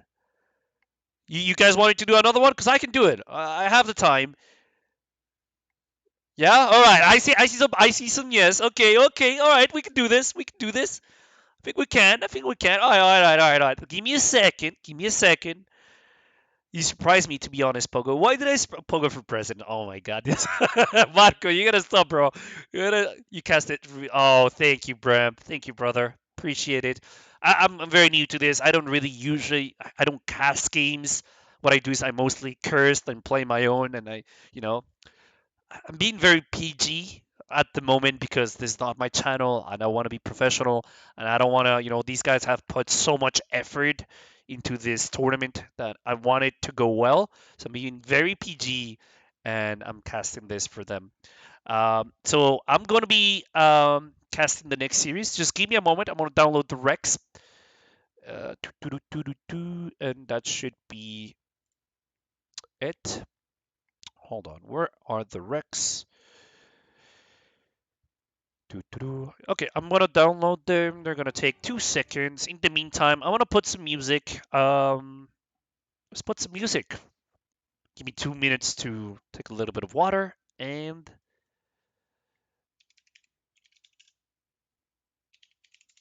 I'm gonna put this song from TikTok. I'll BRB. 2 minutes, guarantee, promise, and we'll be casting the next quarterfinals. Okay, 2 seconds, boys and girls. BRB.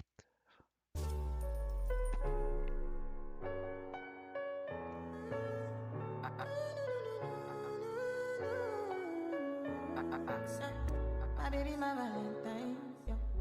Can I you make my temperature the rise? If you leave me, I could die. I swear. You are like the oxygen I need to survive. I'll be honest. Your love ain't it totally me. I am so obsessed. I want to chop your kwabi. Ule. Your body they make me she. Ule. Open up, make I see. Ule. You're my love quantity. If you make a bad man sing,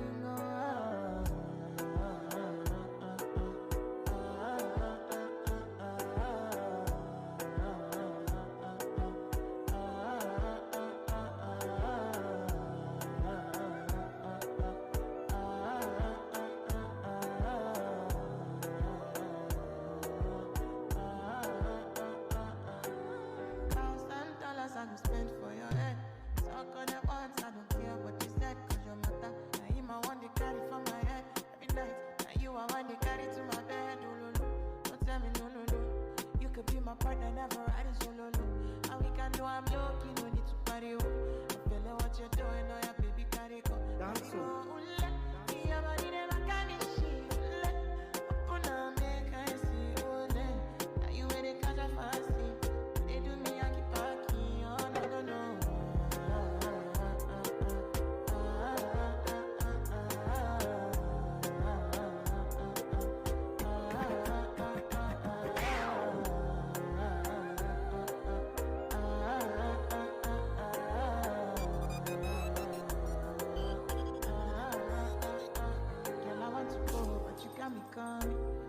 I be coming early in the morning. Oh yeah, shake and make you send my money. Call me Mr. Bean, I go make you on. Give me, baby, make you give me. I go show you loving, I go take you to my city. Loneliness can make I look pretty. You want me to sing your me before you go see me. Fine girl, you know your body bad. Same body bad, can make you shake it for Ghana. Kia dance for me, baby pan. Come and give me a show, no.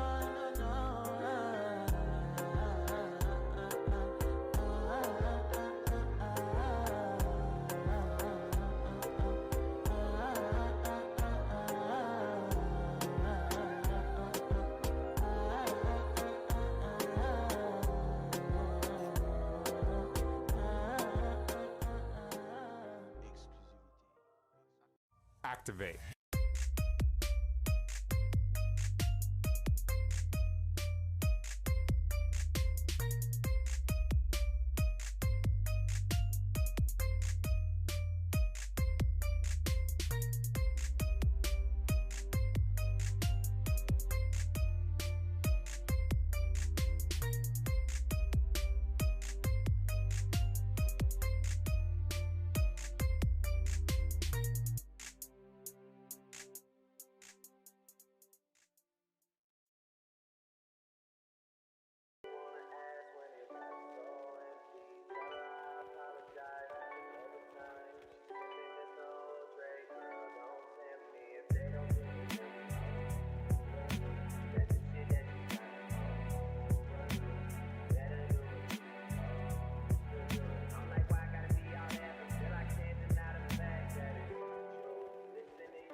Bro, I am so terribly sorry, boys.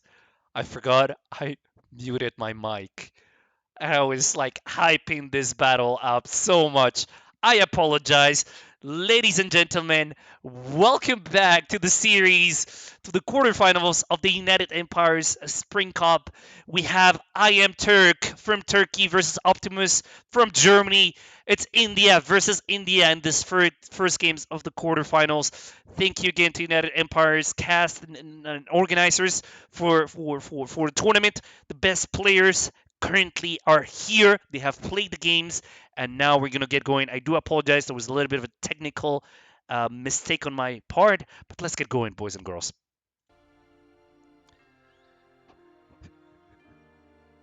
There you go. So Optimus, he claimed a 40 food treasure, and Iamturk said, "You know what? You do the 40 food. I want to do 75 food, so I'm good. I'm better. I am Turk." And he wants to show how great he is. Exploring the map, exploring the seaside as well. Iamturk is probably aware that this map has water, and he doesn't want Optimus to go anywhere close to the water without him knowing. So excellent scouting. Let's go back to Optimus. Optimus is now going to claim a nice little treasure, only a cougar. I thought it would be wood. This map is lovely. A lot of good mines.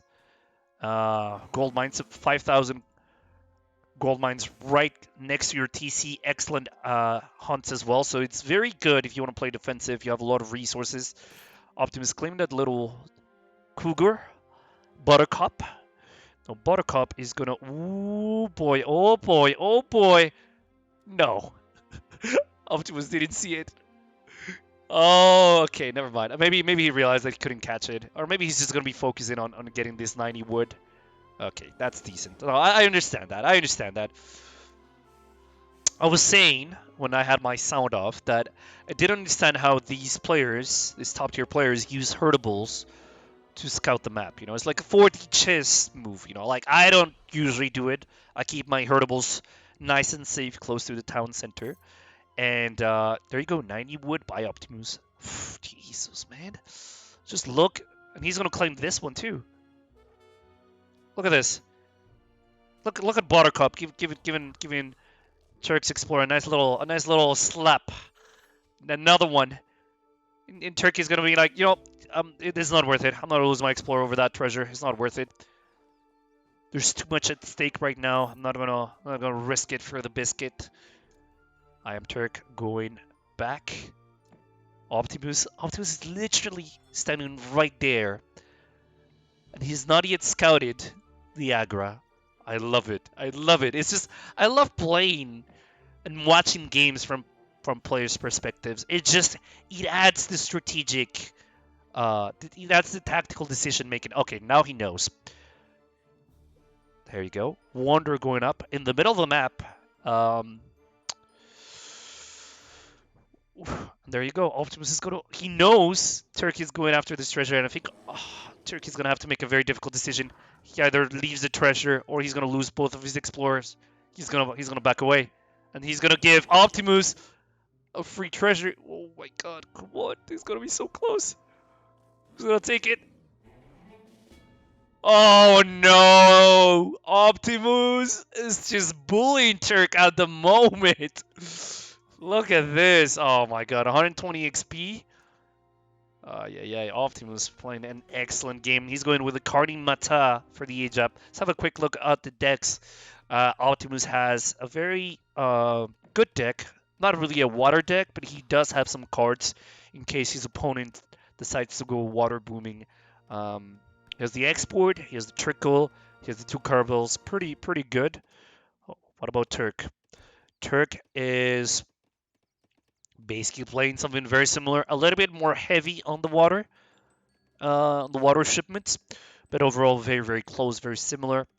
We have a lot of shipments in H3, so my prediction would be that these players are going to be doing most of the action, taking most of the battles in H3, of course. I have not seen the Rex, and all of this is new to me. Optimus with a cheeky dock. I mean, at the same time, he got so many wood treasures that it makes sense that he would go for a dock, Why not? Why not outboom your opponent if your opponent's playing the same civ as you? Iamturk has a trading post, so he has that going for him. Optimus going for a house, healing, making more. Fishing boats, and he's shipping the 700 wood from the home city. As of Turk has a very aggressive, I would say, agra, but he's training a couple of sepoys. His macro tells me that he's going to be making a couple more, so it's not bad. No consulate, no market for Turk. So it is a little bit of a shame that we see no economy, no economic building here. Look at Optimus. Optimus, you're being so greedy. Market and ducks.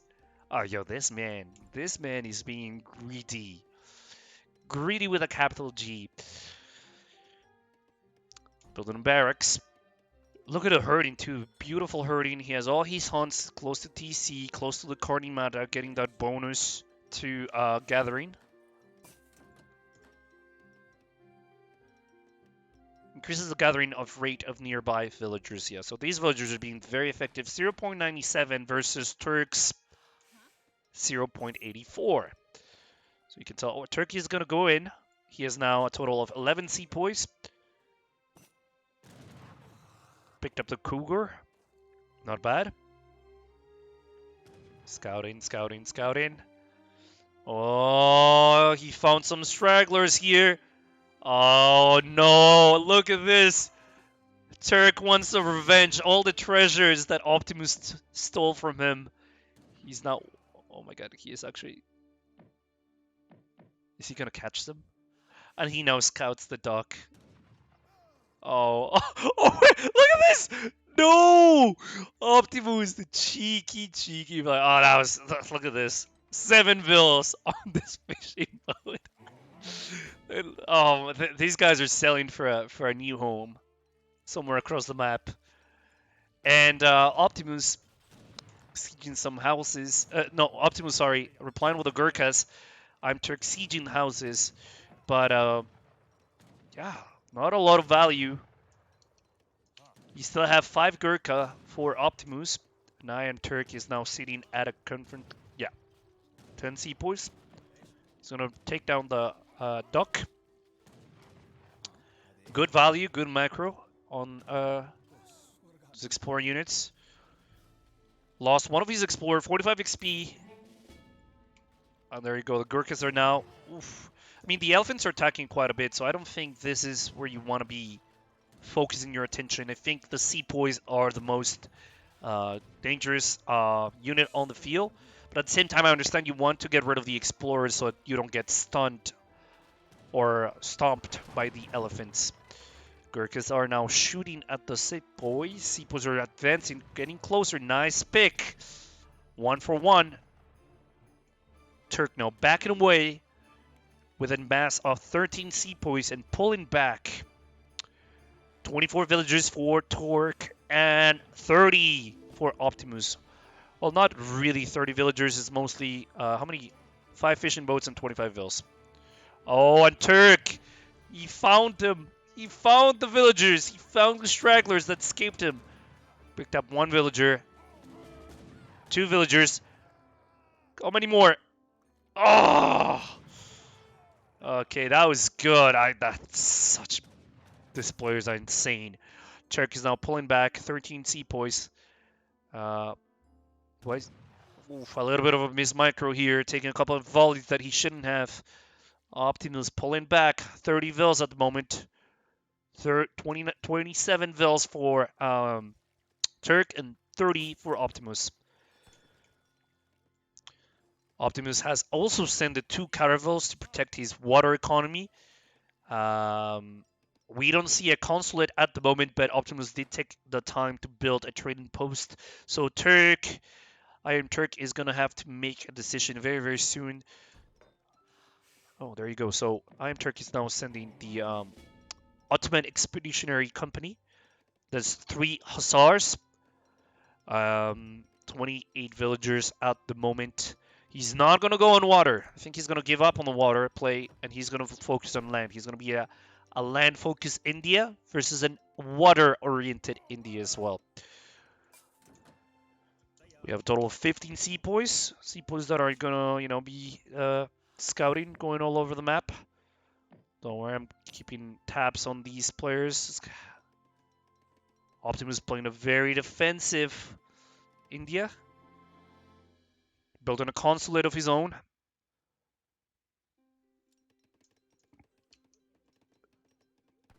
15 sepoys for Turk. 11 Gurkhas for Optimus.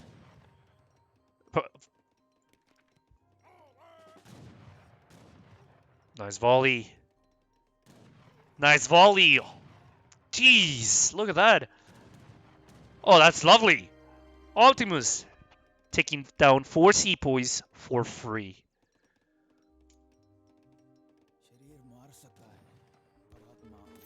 Iamturk has now rescued his elephant, and he's gonna... He walked right into those Gurkhas. Gurkhas are gonna be shooting.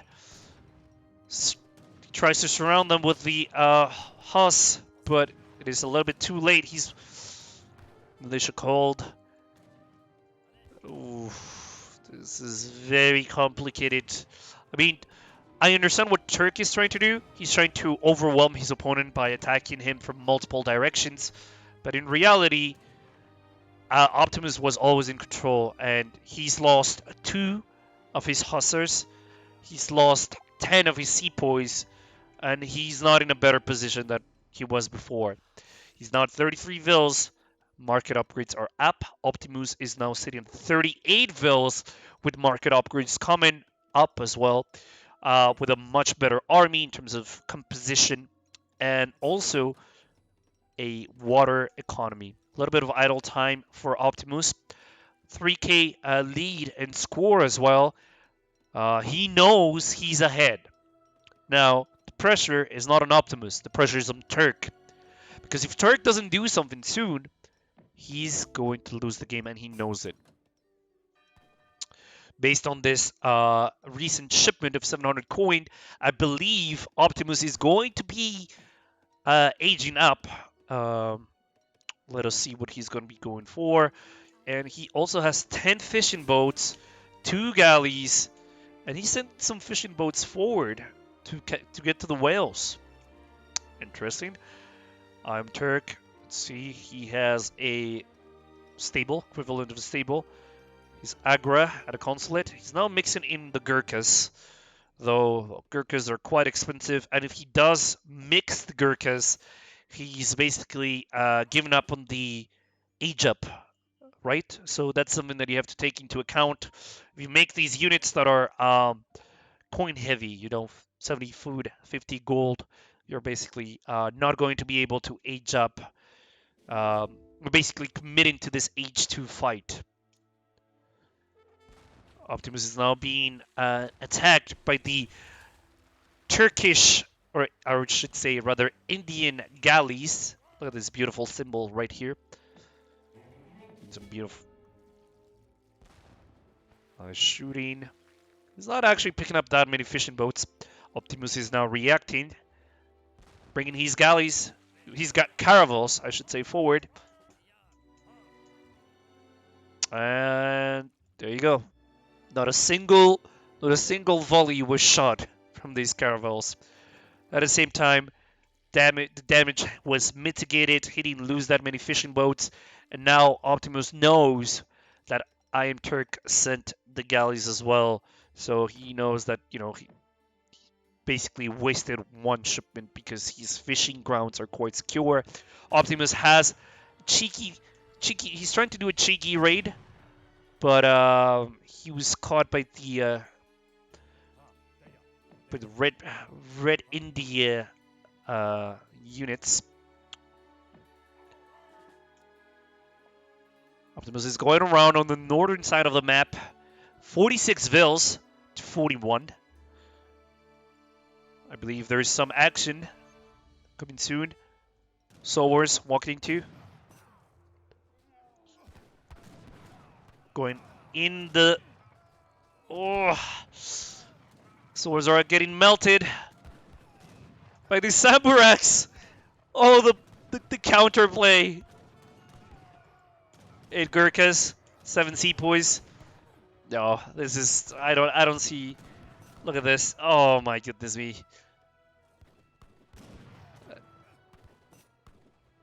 And Iamturk calls it. GG. GG to both of these players. Very, very solid game. Um, I think the key to this was the water gameplay. We did miss a couple of battles here. So 3 caravels versus 2 caravels, but really nothing substantial. I think the water economy was really quite strong, and the fact that he went a little bit greedy, that gave Optimus the advantage. Also, the treasures. He got so many treasures early on. It was incredible. Hey, Hamdon, how are you going? How you doing, my man? Welcome to the stream. There you go. 45, 47 to 42. Military composition.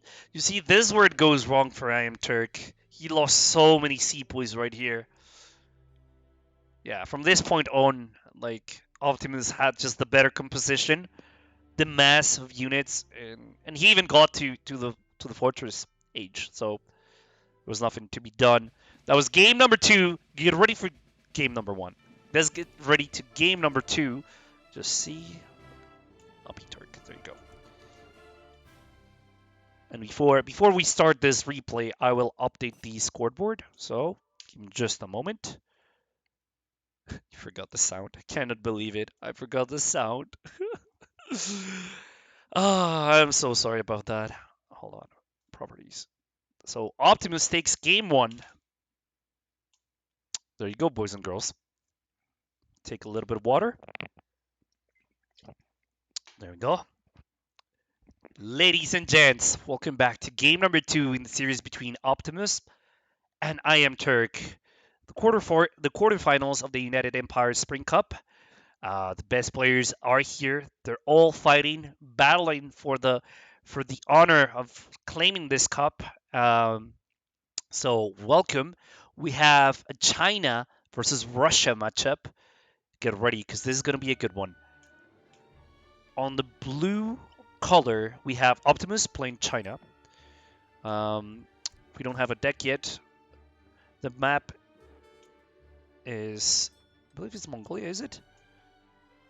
Oh my god, how lucky are you to get this 70? Sorry, apologies for that.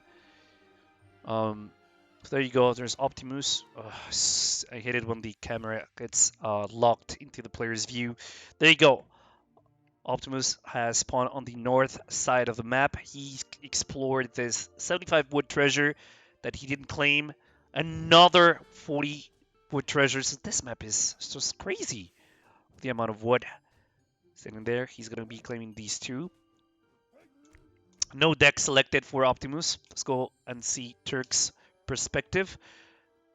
Iamturk is going to claim a solid 80 coin. Delicious, delicious, delicious coin. Very standard Russian opening, making 14 villagers. No deck selected. 1 house, and he left the crates right here for later.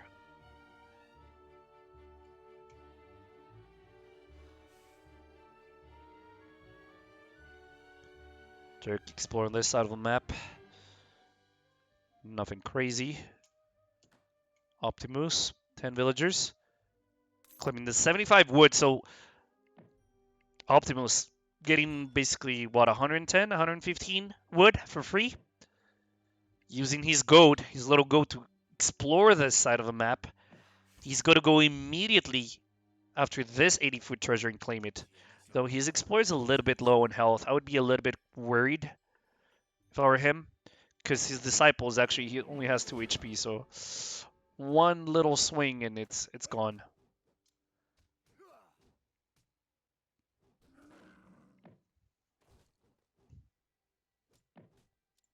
And Iamturk is nowhere close to the treasure, so it's not like it's going to be denied. There you go, lovely 80 food. So Optimus getting the treasures. The treasure game is so strong with Optimus. It's insane. Let's have a quick look at the deck. He has a more defensive deck. Boxer Rebellion, which adds 50% damage to town center. Northern Refugees, very standard, very meta with China. So 2 villages, 1 town center. So that's going to be 3 vills coming out to China. Couple of seconds. 11. And, yep, 14. So 14 vills by 2 minutes and 22 seconds. Excellent. Iamturk is now trying to claim this 120 food treasure. I mean, he's trying to claim it, but it's a little bit risky. And wait, what's he doing? He's gonna claim this, and then he's gonna keep farming this one. Ooh, nice. Picking up the 40 wood. Being pushed by Optimus. Oh, no, he has to go back. He knows he has to go back.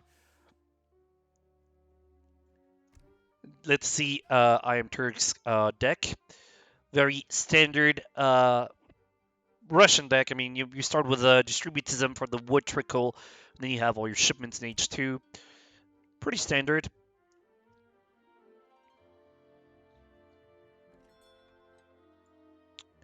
And Iamturk is now aging up with a quartermaster for the wood.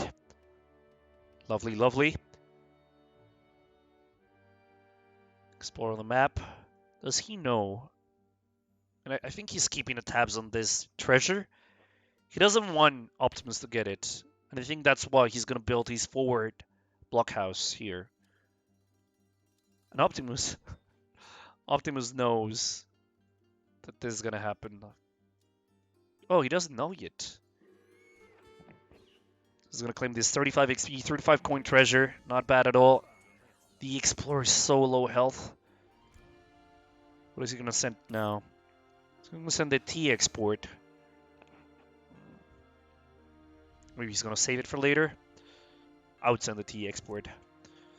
Let's go back to Turk.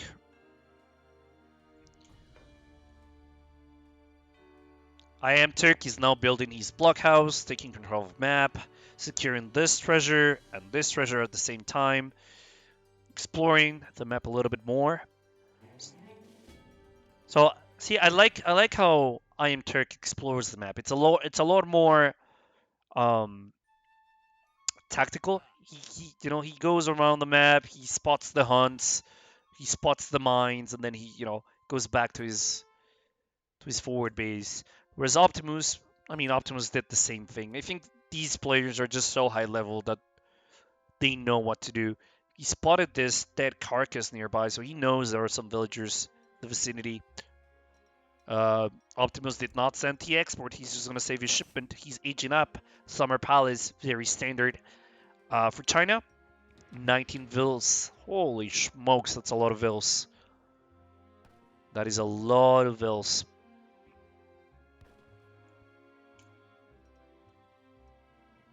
$700 coin being sent. So Optimus is definitely going to go for that fast fortress action.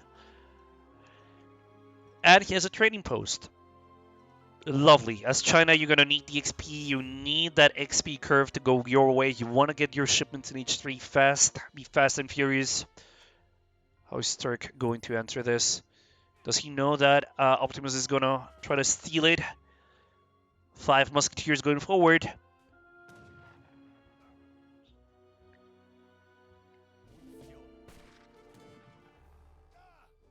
And Iamturk is now going to take this delicious 140 coin, 5 musk, more vills being trained, 700 gold being sent as well. No unit shipment. House market, very, very eco-oriented at the moment.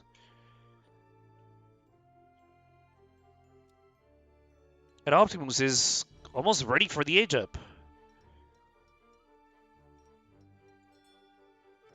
A little bit of an issue with idle villagers. If you 3 idle vills. Iamturk is now pressuring the trade post of Optimus. He knows the town center is too well defended to be pushed by 10 musketeers. But he knows his trading post is basically free real estate at the moment. Optimus knows that Turk has invested in Musketeers, and he's gonna go H3, so it doesn't really bother him. If anything, he's giving him more time. Confusion Academy, he's gonna get the Arquebusiers, and he's gonna be able to produce the Flying Crows. Very, very, very meta as well. It's a shame that he's gonna lose his trading post, but at the same time, he's not being idled. He's aging up. He's dictating. He's keeping to his strat. He's not being concerned too much by this aggressive Iamturk Russian push.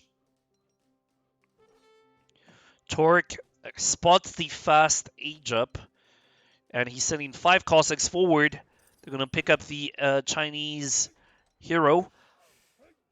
There's going to be 90 XP. 90 XP going for Turk. More Cossacks being sent from the home city. More Musketeers being trained. A total of 20 Musketeers going forward. Oh, there's good pressure. Look at the Cossacks. They're getting value. They're getting value. They're getting value. Let's see. Let's see. Let's see. He's going to go for it. He's going to go for it. Oh, one Vil down.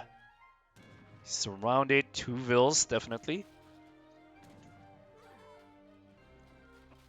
Sentries being cold. I don't think Optimus had enough resources to age up. I mean, he's aging up, but I don't think he has any resources to send all his sentries. Just look at this. Just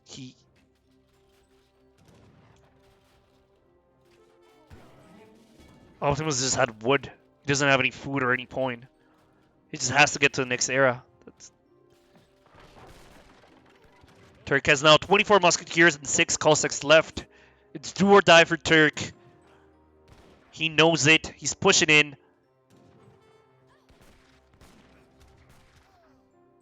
Picked up the pikes. Picked up more Vils. 23 Vils for Turk. Oh, this is good value. Good value. Optimus makes it to the next era, Fortress Age. But he has no way to defend these Arquebusiers from the Cossacks. Yeah, they're going to connect. They're connecting. The Cossacks are getting value. Oh my god, I mean, the Cossacks are now focusing on the monk, but if they keep chasing these... Come on, Turk is now realizing... Yeah, there you go, picked up the Explorer, and now he's going to go for the Arquebusiers. Look at this pressure, insane pressure. Gonna go back. Iamturk is now raiding again. Consulate trying to send the consulate, but it's too little, too late for Optimus.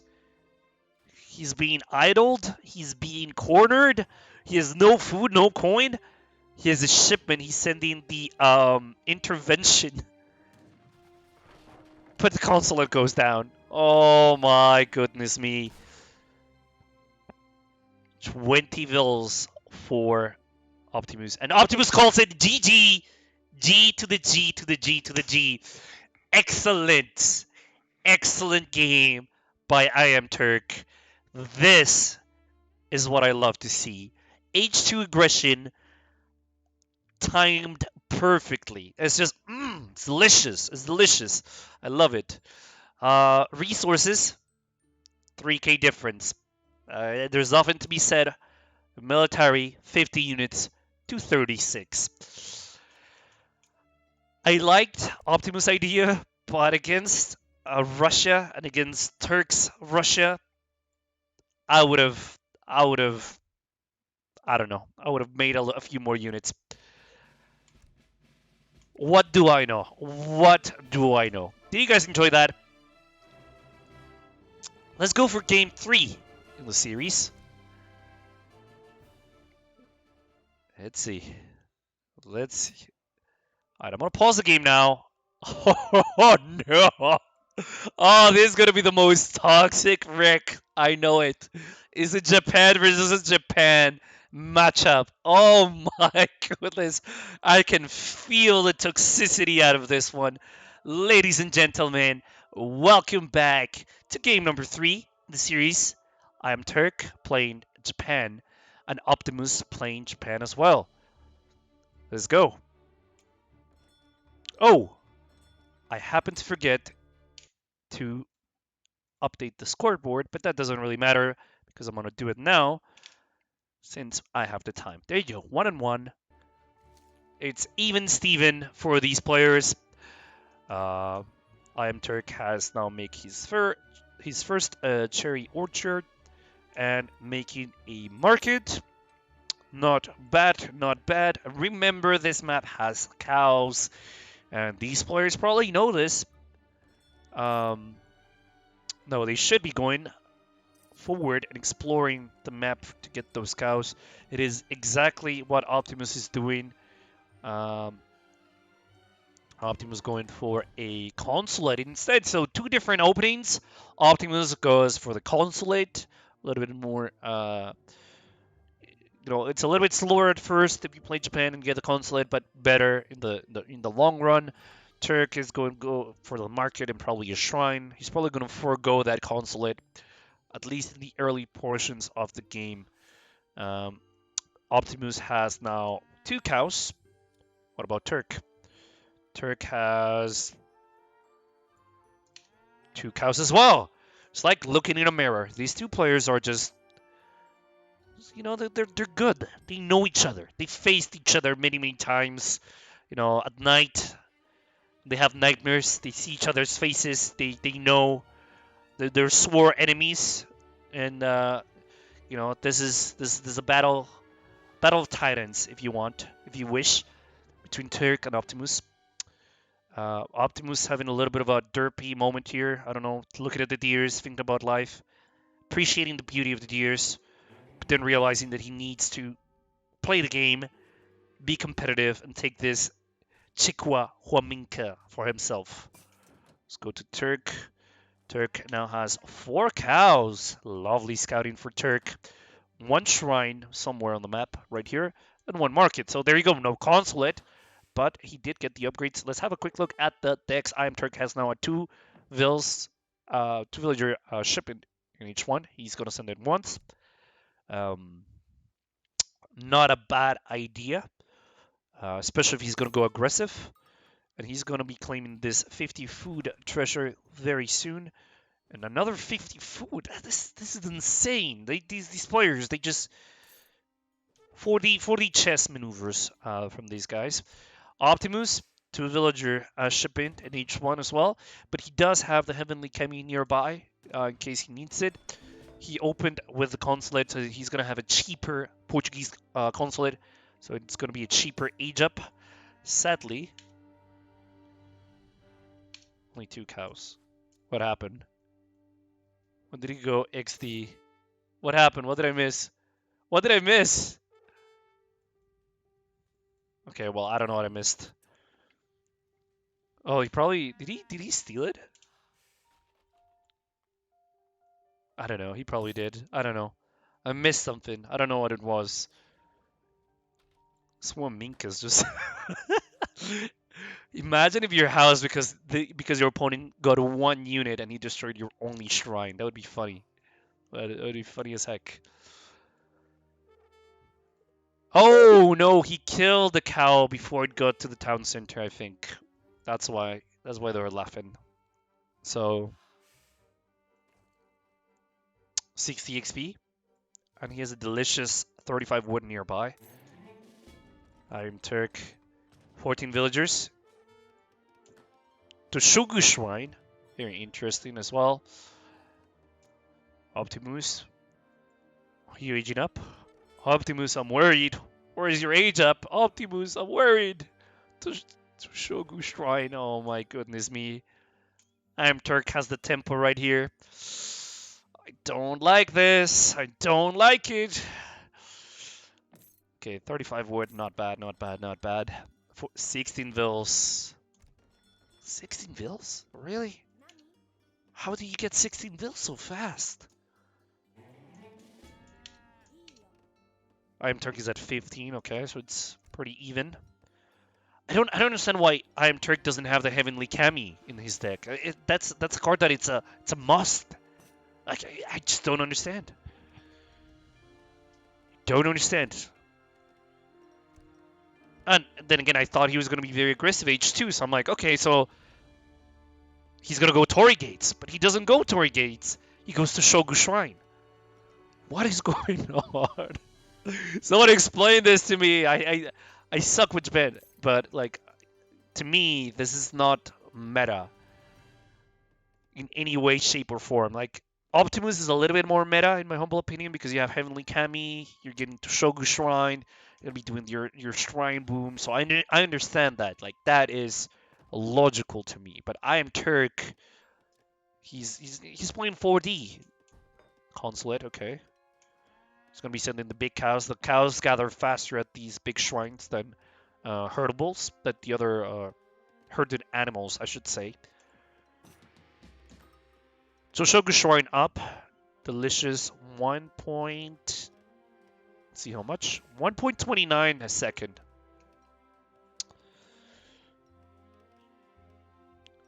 Turkey's going to be sending the 600 wood. Got his consulate. Going to get a barracks. Going to go for the Japanese isolation. So a very aggressive Turk gameplay incoming. What is going to be Optimus' answer? Optimus is going to go for the 4 villagers shipment. Oh my goodness me. The greed is incarnated in this player. Take the wheel. Take the wheel because this is greed. How many shrines, I wonder? 8 shrines for Optimus versus a total of 1 shrine for Turk. The Yamabushi coming out. Pike type unit or club type unit, good against cavalry and buildings. And 3 Yumis are going to be joining the Japanese forces as well. Optimus is just going to do his boom. He believes in the power of shrines. He believes in the power of shrines. Making a barracks. Getting his first, one of his first Age 1 market upgrades. Queuing up Yumis. Iamturk is now sending the 4 villagers, so he's going to be at 24 in a second versus Optimus 26.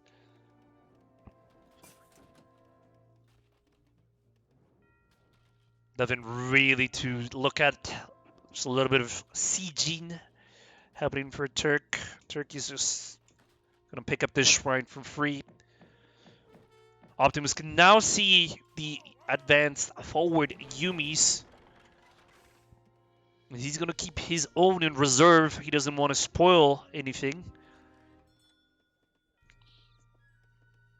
Sending 4 Vils again. Jeez Louise. And he's going to be sending also the Portuguese Expeditionary Company, which will grant him a couple more crossbowmen. Iamturk has now more bows on the field with 20 attack. So one more attack than Optimus. He also has the numbers. Let's see, Turk has now 15. Oof, this Besteiro are happening and dealing a little bit of damage, picking up the Explorer. Not bad. Yumis are just better units. He just has to keep them at bay and abuse the range. There you go. Oh, he's actually losing quite a bit. 13 Yumis.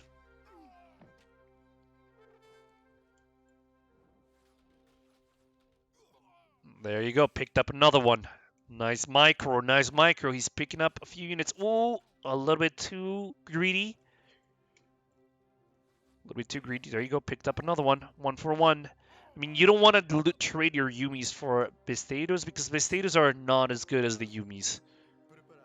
And they will not scale as well as your Yumis. Your Yumis you can upgrade, you can age up, and you can make them work later for you. Sadly, Turk couldn't quite defeat Optimus Explorer, so he's now saving base. 15 Yumi Archers, and still 5 Yamabushi, with more Yumis on the way, and a military rickshaw sent by Yeah, Consulate. So he's probably going to be transitioning to Naginatas. Optimus. Shooting. 12 Yumis. Pulling back. 13 Yumis for Turk. Going forward. Going forward a little bit more. Oof, these players are trading punches at the moment. 15 units for Optimus. 12 for Turk. Very low HP units though. Another lost. Total 15 now. He just made another batch. Optimus is now sitting at 14 shrines on the map. And Turk is sitting at one big shrine and one little shrine. 29 vills for Turk, 34 for Optimus. Time is Optimus' ally at this point in time. The longer the game goes on, the better his economy. Iamturk is now actually, he built a stable in base. He's now queuing up the Naginatas. 2 cherry orchards being sent. Doesn't want to lose his food supply. Interesting. Sieging this again. And no Ashi being trained by Optimus. He is making Naginatas of his own. He's ending relationships with relations with Portugal. He's now going to be probably aligned with Japan. Actually, Turk does have a few more shrines that I give him credit for. He has 6 shrines on the field, 5 Naginatas, 20 Yumis, and 5 Yamabushi. Good size. Pretty good size. Ooh, look at this. Oh my god. 31 units for Optimus. Naginata has been kept in reserve. Going forward. The clubs are being picked up by Optimus. There you go. Nagis are connecting. Nagis are now going to pull back. One down. See a batch of 5 Nagis coming in forward. Nagis are officially out of 1 Nagi left for Optimus. Turk has to win this. He has to win this. He has no other choice. 1 Naginata left for... Oh, Iamturk is now getting melted. Oh yeah, this is not good. It's not good. But 5 more Nagis going in. Lovely. Ashi's going into melee. He needs to pull out. He needs to pull out. He needs to pull out. One Naginata out. Maybe 2. Yeah, he has to pull back. There's no other way. Optimus won that engagement very, very well. Oh, another Naginata goes down. There's a crazy thing about Yumis. They just have good base damage, so they just pack a punch. Yeah. So 2 Nagis left, 10 bows, and 2 Yamabushi. With 34 vills and 90 pop versus Optimus 200 pop, 20 shrines, 41 vills. This man is greed incarnated. There's nothing you can do about it. He has his whole economy rolling, and he's ready for some more damage. He's sending the Ashigaru Musketeer attack, which I don't really agree with. I would go for the Yumi attack, and I would just keep making a couple of Ashis in the back to deal with Nagis. But as long as you keep a decent Yumi Maz, you should be able to win this battle. 2k difference between these 2 players. The 2 lonesome Yamabushi are now sieging the shrine. Nothing really to yeah, okay.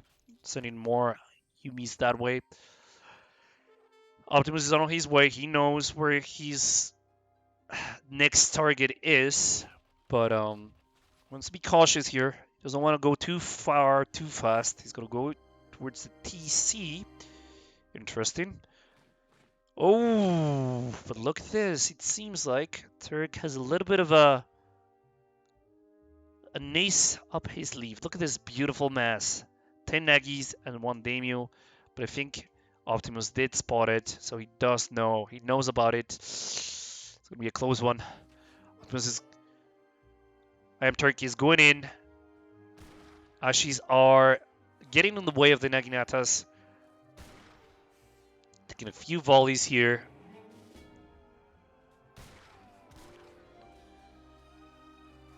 With good micro, this could go Turk's way. These units are better, have more attack. He needs to clean the Ashes as well. More Nagi's gonna go. Oof. Nagis are gonna come in the back, and then Damion's about to die as well. Oh yeah, that's a rip. See, the Ashes came in a little bit too late for Iamturk. Nagis are excellent units, but they're just way too costly. They're too expensive. And he doesn't have the economy. He doesn't have the economy for it. So, ultimately, when there's a 3K, 4K lead score, it's going to be a very difficult game to pull back. He doesn't have the mass anymore. He's undermassed. He's taking heavy casualties to this. This volleys. He's being chased by the Naginatas as well. Sending 5 musketeers, 5 Ashikaru from the town center. But it is too little, too late. And GG was called. GG was called. GG was called. There you go, boys and girls. Because I'm inclusive. I want to include you guys. That was game number 3. So Optimus takes the game. Very well played to both of you. I personally think that Optimus' greedy playstyle is so greedy. It's just so greedy. But when it pays off, you just love to see it. At the same time, only 2K difference between these two players. So not as big of a gap as one would think. Economy-wise, pretty even. In terms of numbers, a 10-unit difference. But, Optimus had more Ashi, and Ashi are just way more affordable than Naginatas. So, villager count, always ahead. Optimus was always ahead. And military unit count, there was a small window where Turk had the numbers advantage and the right composition to really punish Optimus, but he didn't quite punish him. And once Optimus had his economy going, it was a little too late. Turk did lose this battle. He remassed, but he was heavily outnumbered. It wasn't as toxic as I thought it would be. I thought this mirror was going to be toxic, but it is not as bad. There you go, boys.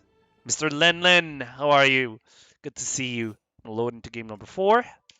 I'm going to update the scoreboard. I'm going to ask you to give me just one moment because I need to pick up something real quick. 2 seconds, boys and girls. Give me a moment. Put a little bit of music. Put a little bit of a song. Give me 2 seconds, please. I see the crystal raindrops fall, and the beauty of it all is when the sun comes shining through to make those rainbows in my mind. When I think of you sometime, I want to spend some time with you. Well, just the 2 of us. We can make it if we try. Just the 2 of us. Just the 2 of us. Just the 2 of us. Building castles in the sky. Just the 2 of us. You and I. We look for love, no time for tears. Wasted water's all that is. It don't make no flowers grow. Good things might come to those who wait, but not for those who wait too late. We gotta go for all we know.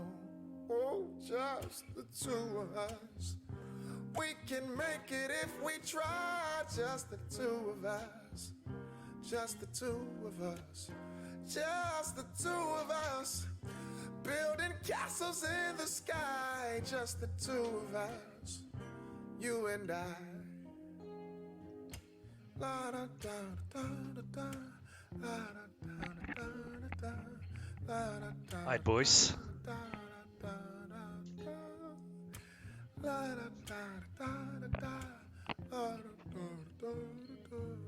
Ladies and gents, I am back. I do apologize. I needed to get a little tea because I was feeling quite thirsty. All that casting, as you know, you talking, you talking, you talking. You need a little sip. So I got myself a nice little jasmine tea. I'm gonna have a sip. We will get the game started. Did I update the scoreboard? Yeah. Okay. So 2 for Optimus and 1 for Iamturk. Um, so let's get ready.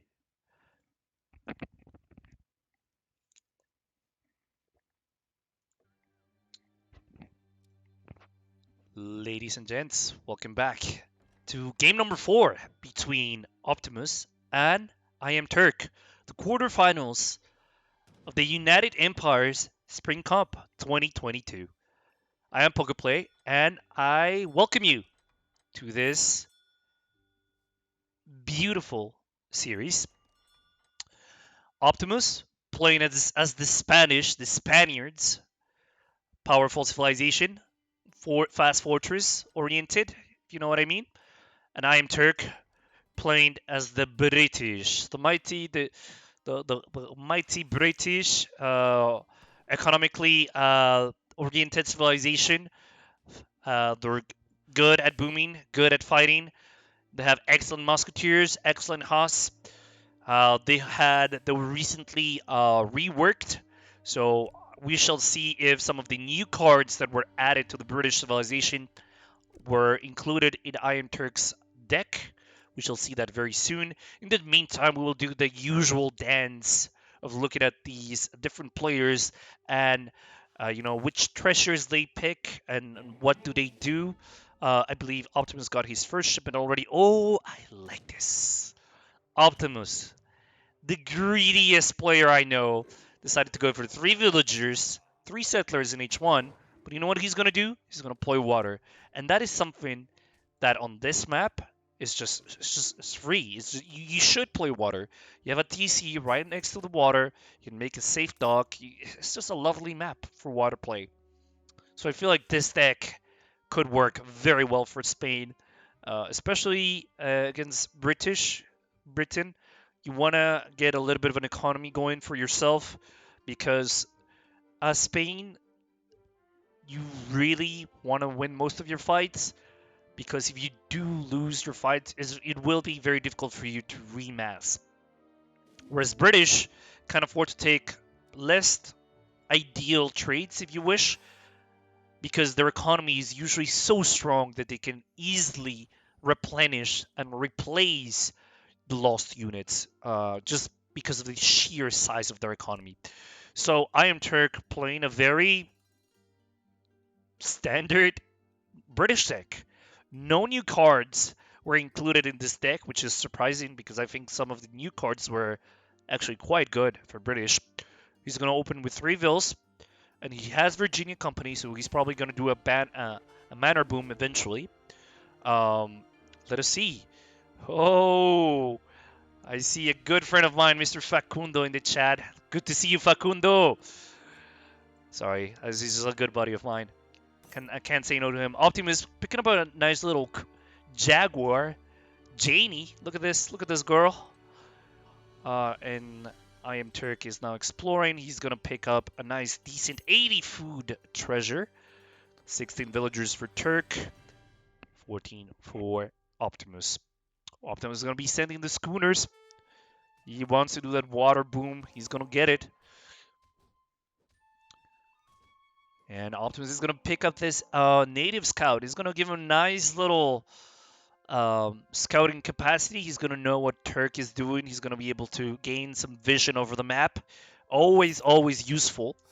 We have a jaguar and a doggo named Dorado, which means golden in Spanish. you guys don't know, that is what it means. 17 Vils, aging as the with the governor, not bad at all. Fully making manners, 3 manners and 1 market. Actually, he's gonna stop making the manners, I think.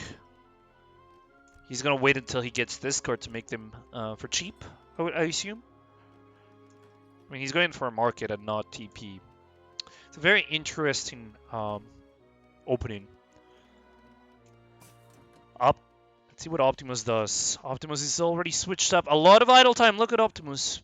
This is something that I noticed in the last couple of games. He does have a lot of idle time with Vils.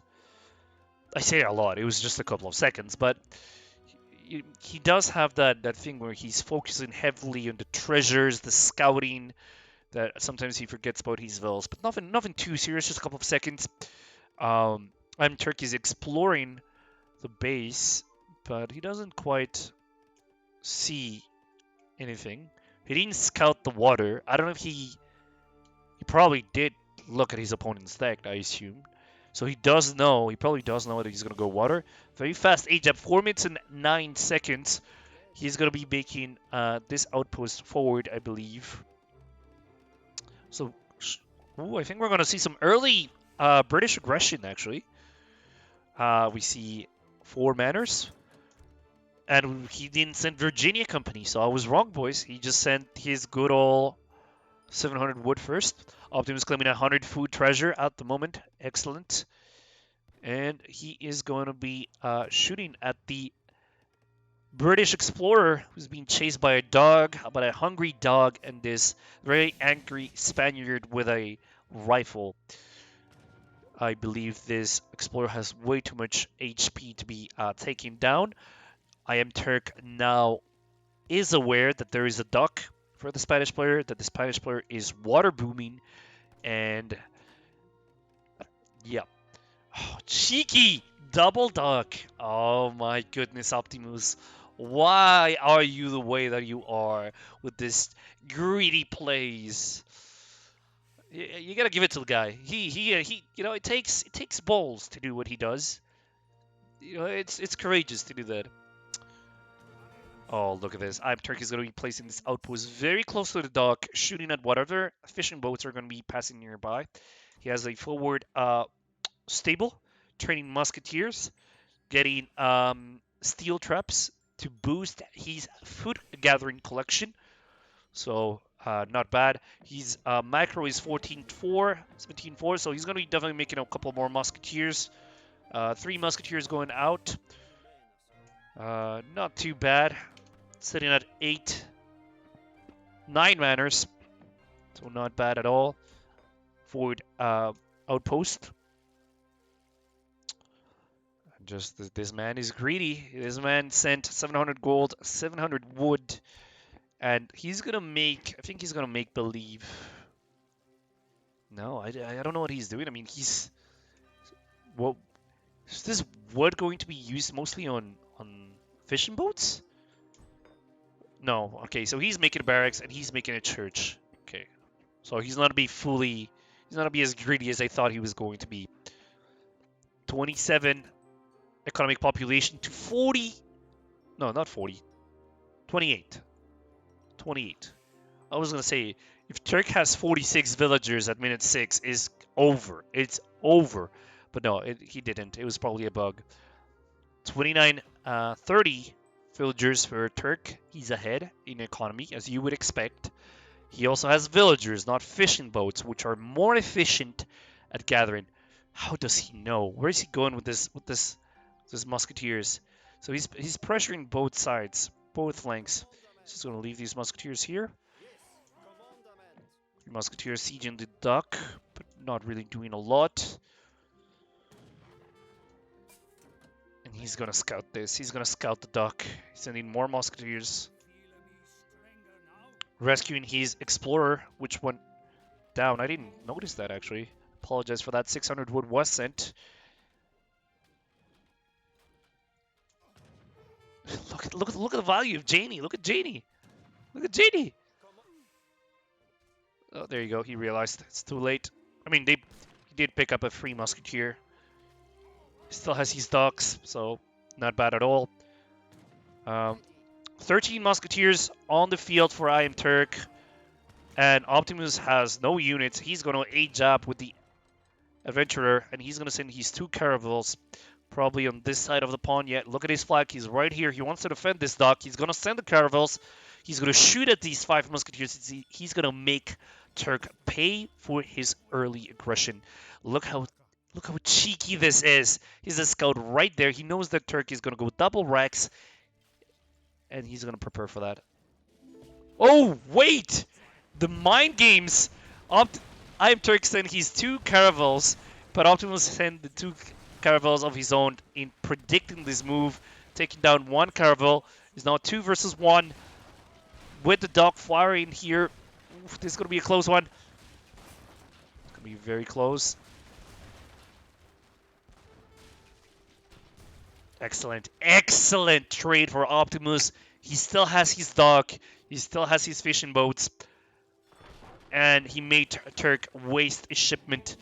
Optimus now training a batch of 5 Musketeers. He doesn't want to lose his duck, but at the same time, he's not even that important anymore.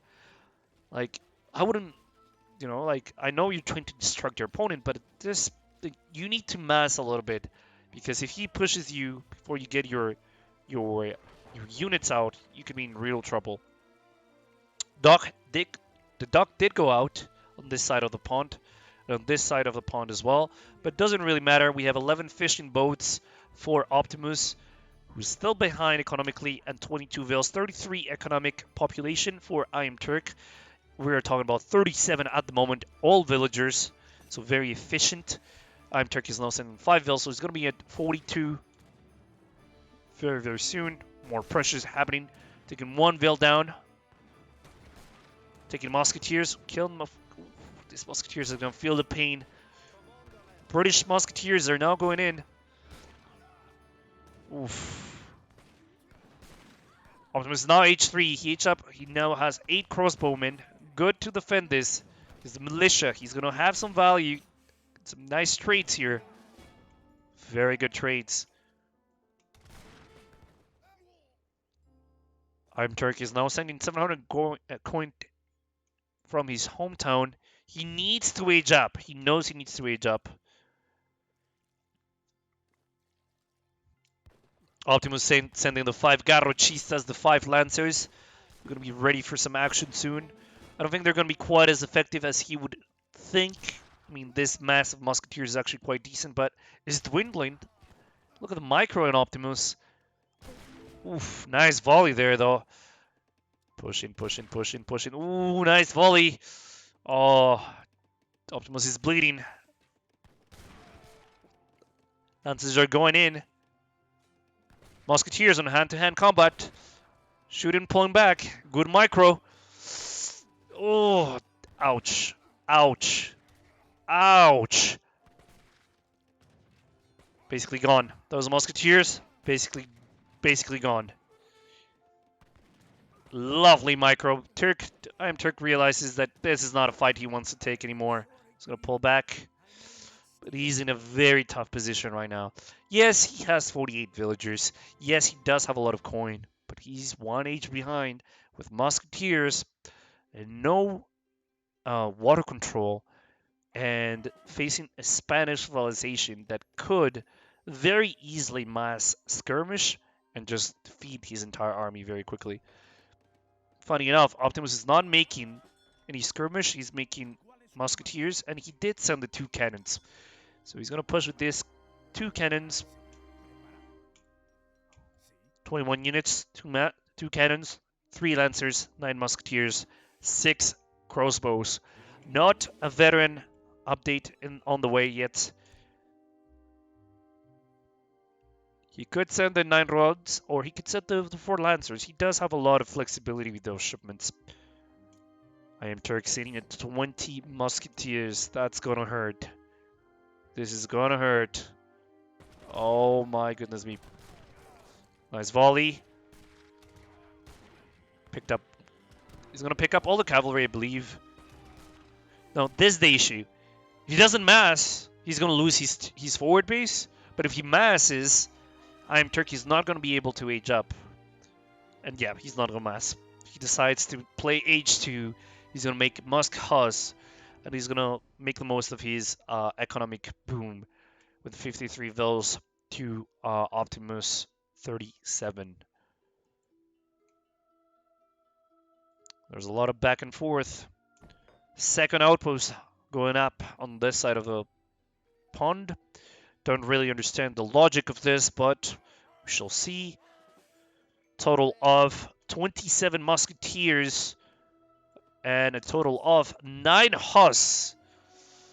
Iamturk is still ahead in score, 15,000 score points, 2k lead, 54 vills. Optimus is now at 28 military units, 42 villagers, and he's gonna get his veteran musketeers up. Not a bad idea after all, but I don't know. He's okay. There's a barracks, so he's gonna go double barracks. His economy on the water. He got his dock again here. Not bad. He's making more fishing boats. Not bad. But I don't know. I feel like he needs more of an army. I feel like he's overcommitting on this economy.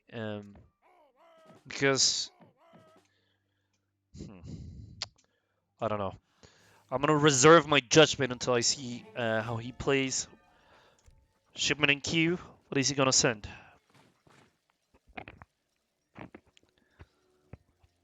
He has not sent anything yet. He's gonna send the frigate going on the water. Doesn't really strike me as a good decision. He doesn't know this, but you know, Iamturk is not on water, so I don't know. I don't know. We're gonna let that. Oh wait, he changed his mind. He canceled the frigate, and he's gonna send the rendering plant, which increases the fishing boat gather rate by 30%. Smart decision. Lovely. Native Scout was picked up. Iamturk is now can now mass without being really spied upon, although it really doesn't make a difference. You're in H2. There's a limited number of units you would make in this era, and Musk Hus is basically your best combo. Rendering plant is now online, 87 food per second on these fishing boats, and 65 coin per second. Excellent as well.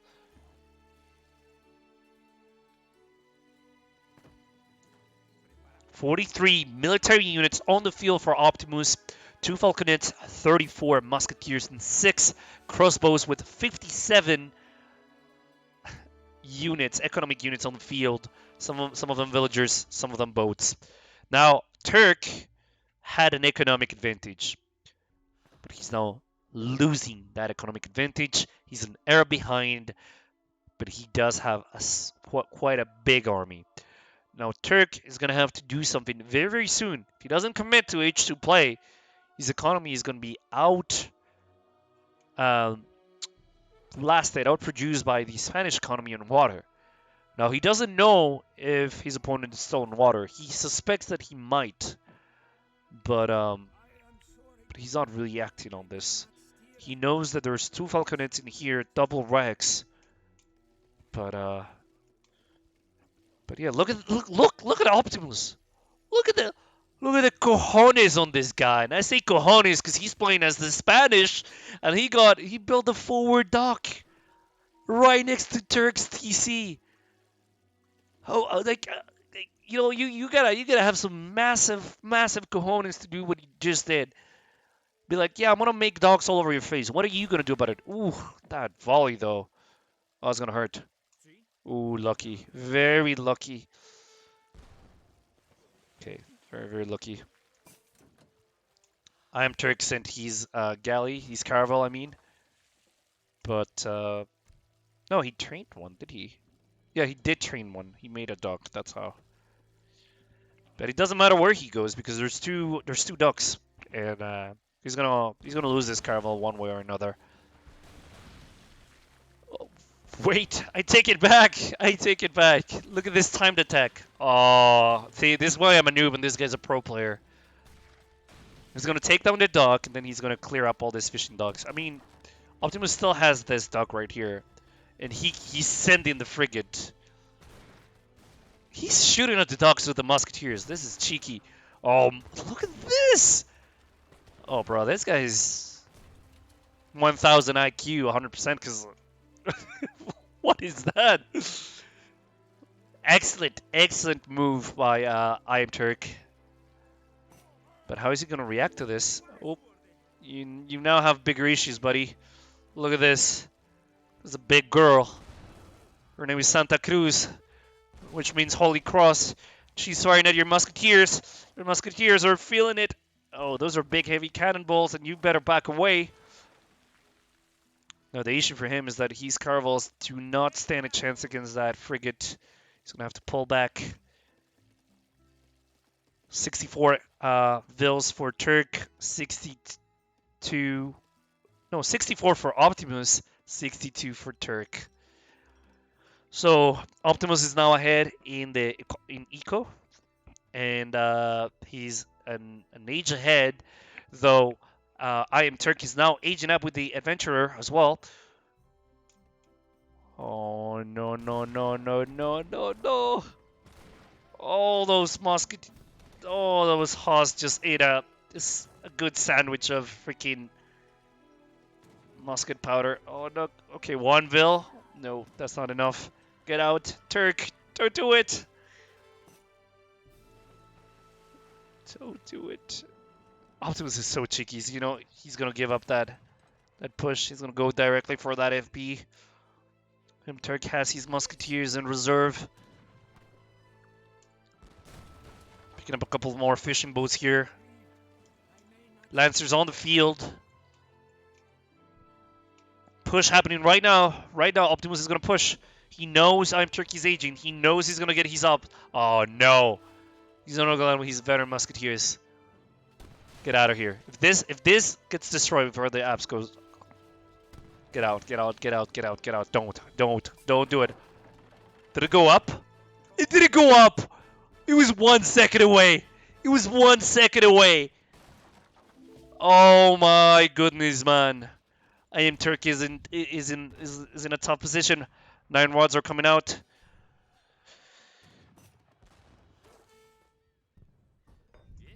You have what? 7 longbowmen, 2 cannons. Oh my god, what is going on here? Veteran Haas at least. Okay, so that's good. You do have the veteran Haas. Clean up the rods, clean up a couple more Vils. 60 villagers for Turk. 64 economic units for Optimus. 87 units on the field at this precise moment for Optimus. An excellent and diverse composition. You have musketeers, you have lancers, you have skirmish, you have crossbowmen, you have cannons. What else? What else do you ask? What else can you ask? Iamturk is finally getting his veteran upgrades. 69 units for Iamturk. On this side, position under 13 right here. Huge raid. Oh, this is juicy. Oh my god, this is for real estate. Oh yeah, you take that. You take that battle. We're gonna have to look back and forth. Yeah, I mean at this point you're still gonna lose those Haas no matter what. Look at this. We have some culverins. We have some cannons. These battles are gonna decide it all. More rod artilleries are coming out. The rods are picking up the Haas. A little bit greedy from Turk. He should have pulled out. He should have pulled out. That's what she said. Should have pulled out, Turk. Should have pulled out. No, don't lose it. Oh, that's gone. Nice pick here. Easy, nice Falconet going down. Iamturk is for the first time behind in the scoreboard. 28,000 points to Optimus 30,000. And these towers were completely useless because they're not even shooting at the fishing boats. Getting tickled by the Spanish skirmish. Ooh, nice volley. A little bit too far away. You're gonna have to rearm those cannons. Optimus pulling back, going industrial. You gotta give it to the guy. He is cojones. He's throwing one culverine to react and to get rid of the British culverines and falconets. 61 economic units for Optimus. Iamturk sitting at 61. This is so close. How is this so close, brother? And look at this, the good old maneuver. There you go. Iamturk is definitely not gonna let Optimus get this pond. He's placing his culverins near the water. He wants to get them in range.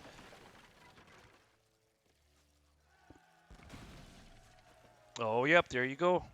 He's even getting the heated shot, which is an upgrade in the arsenal that grants more damage against warships. Santa Cruz frigate is gonna go down, and there's no dogs to repair, no dogs to seek shelter from. So I believe Iamturk is definitely gonna gain culverins, and it goes down 100 XP up. Excellent, excellent. Map control being asserted by Iamturk. He's saying, "Listen, this is my pond. You have your pond. Go back to your pond. This is my fish. I'm British. I like fish and chips. Don't take my fish and chips away from me. Don't do that." We have veteran Rotileros, veteran Lancers, veteran Musketeers, and one Culverin. One! Oh, Optimus. Sometimes Optimus is too much sometimes. He saw 4. I don't know if he saw all 4 of the Culverins, but he should make more than one Culverin. Look at this, look at this, look at this. Cheeky Turk raid with Musketeers. Look at this, ladies and gents. I feel a push is imminent on this side of the field. Iamturk knows that Optimus is an H4. He has to make something happen very, very fast. Optimus doesn't have the 2 heavy cannons. Oh, broski, that's a card that you should definitely have in your deck. So we have, let's see, Optimus has 4 Culverines, 57 Musk, and 3 Falconets. Sizable army. Something's gonna happen soon. He's gonna abuse the range. 1 Falconet, a beautiful micro. Turkey's assembling his Culverines. Ooh, that was a good volley. That's a good volley. He just lost another Culverine. So now the Culverine fight is dead even. No, actually, Optimus does have one more. Never mind. Iamturk is now behind in Culverine. And he doesn't have guard upgrade, so Optimus is going to push. He has the guard. Oh, he's going to push now. Yeah, look at this. It's just incredible. Incredible. The time, the precision, the timing, the call micro from Optimus. Beautiful. He's ahead in the score, 33,000. These guard musketeers are making the British pay. Turkey's pulling back. Oh my goodness me. Once those Falconets go live, those Falconets get a volley. Ow, ow, ow, ow. Oof, that hurts. That hurts. Yep. Now this is, oh, and look at this. A 9-rod raid. Iamturk is now at 70 villagers, but he has no answer to this guard. Musketeer with 34 range attack. Wait, can't be right. 34. They have the same attack? They have the same attack.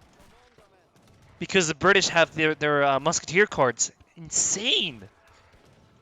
So even though he's 1 age behind, he's trading just as well. Incredible. I didn't notice this. Yeah, he has all 3 cards on these Musketeers. Lovely pickup. Oh, I just love artillery fights.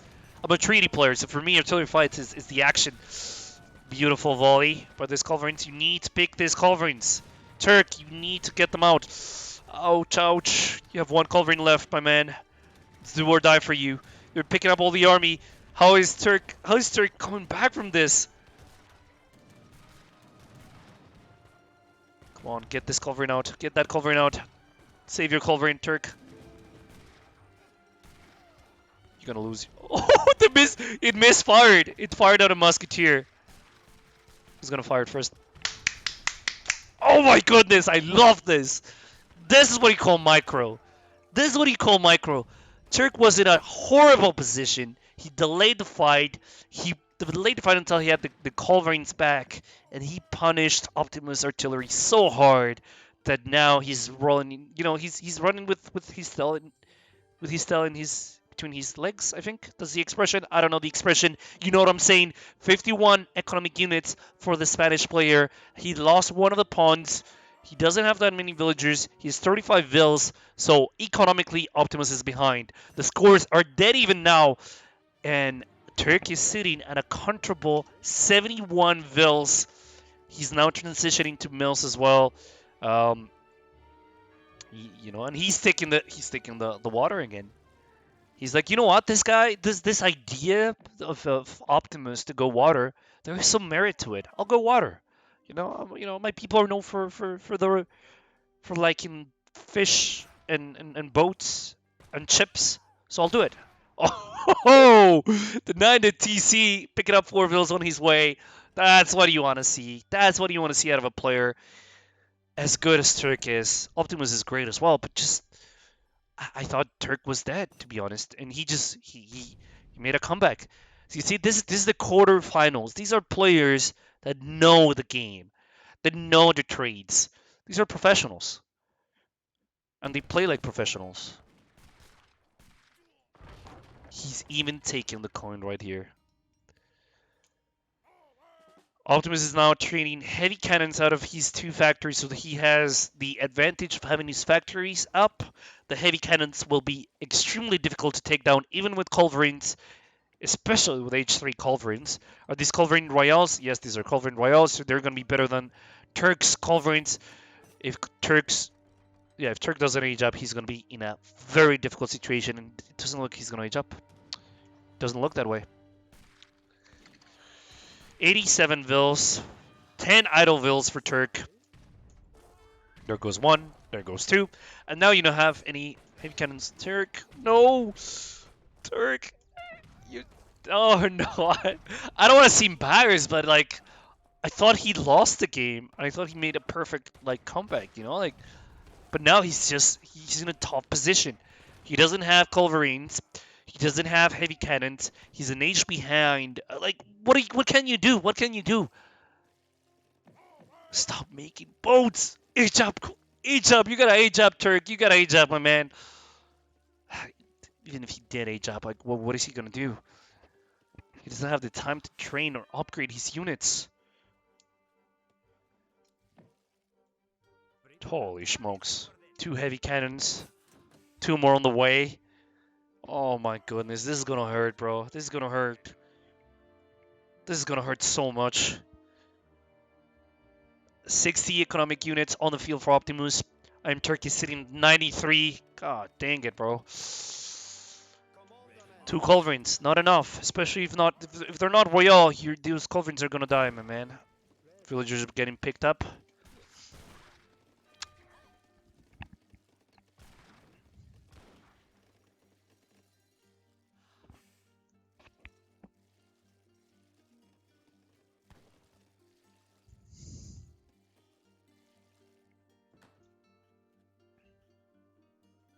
Cheeky rating coming for Optimus.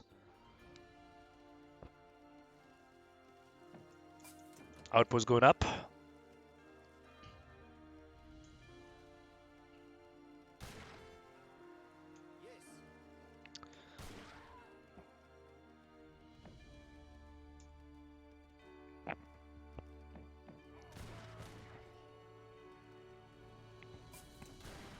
Good volleys. Good volleys. Still doesn't solve the heavy cannon problem. More musketeers incoming. He knows the British economy is located on this side of the map. Oh my goodness. Don't. Nice pickup. These guys are going to go down. What can you say?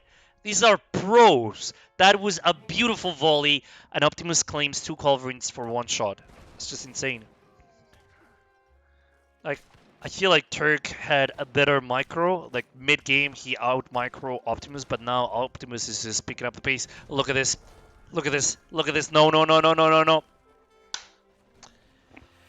That is one costly mistake, Mr. Turk. Those culverines are expensive, and you definitely need them. Optimus has now 4 heavy cannons. Culverin Royals, Guard Musketeers. This is looking grim. This is looking grim, boys and girls.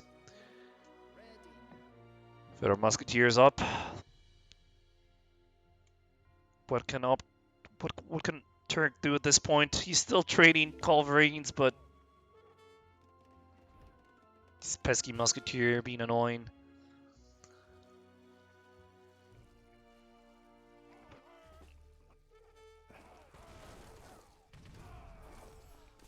I don't know what can you have one Culverine, bro. It's not happening. It's not happening.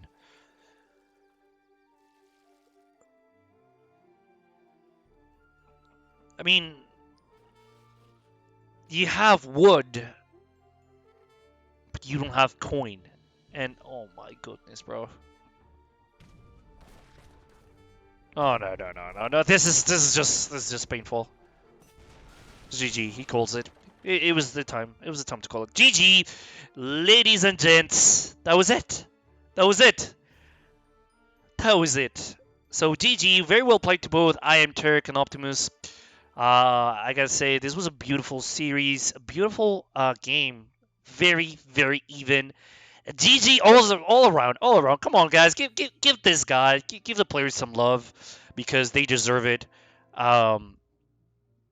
57k to 62k. Iamturk played one of the best games I've seen him. Made a little mistake at the end, but you know it happens. Even to the pro players, 258, 281 units killed, 243 units made versus 156. I gotta say, I was very impressed by the skill level, by the fights, the micro, the macro. Ultimately, I want to congratulate Optimus for his victory, and you know I think that's it. That's it. He made it. He's going onto the next stage. And for Turk, it was a beautiful journey. His journey ends here. He has a lot of talent. I don't think he needs to be too hard on himself. It happened, you played some games, you win some, you lose some. Military unit count, very good fight, very good battle here. This battle he won it very convincingly, very convincingly here. But then he started losing units and losing culverins. Uh, but yeah. All right, ladies and gentlemen, I hope that you enjoyed this series. A big thank you to the United Empire's team members, I should say. It has been a fantastic tournament so far. It is still a very exciting tournament. It is going to keep going. So if you guys enjoyed the games, don't forget, give United Empires a follow. Support them in any way that you can because they're keeping the game that you love alive, and that is beautiful. So, ladies and gents, I believe that's it. I think I don't got any more replays to cast. I promised you stream, and that was it. So thank you so much. I don't know if you guys want me to rate somebody else. If the United Empire staff is there, if anybody is gonna tell me like what to do with the viewers, I'm happy to send them. Either way, my name is Pogoplay, and thank you so much for tuning in. Appreciate it.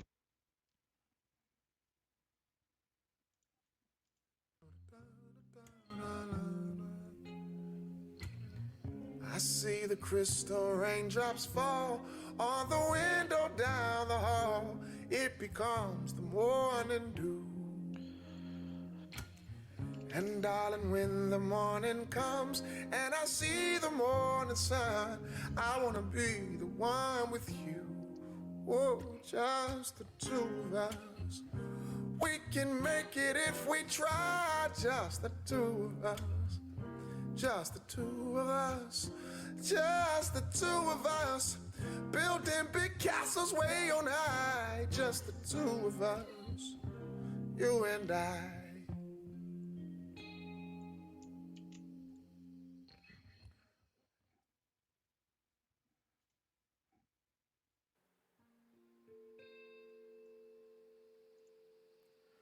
Well, sometimes I go by myself and I look across the water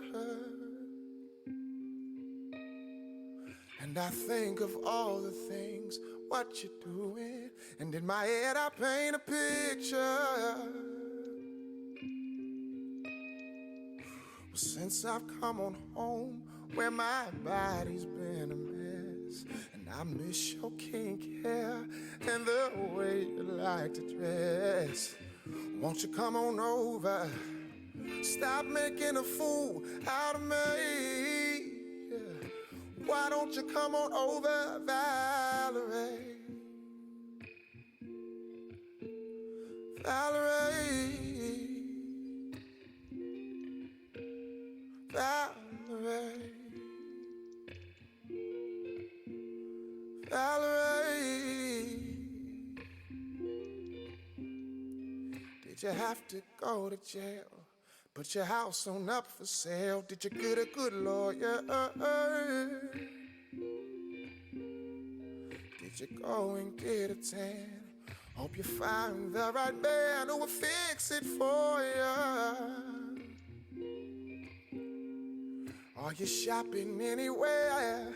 Change the color of your hair, or are you busy?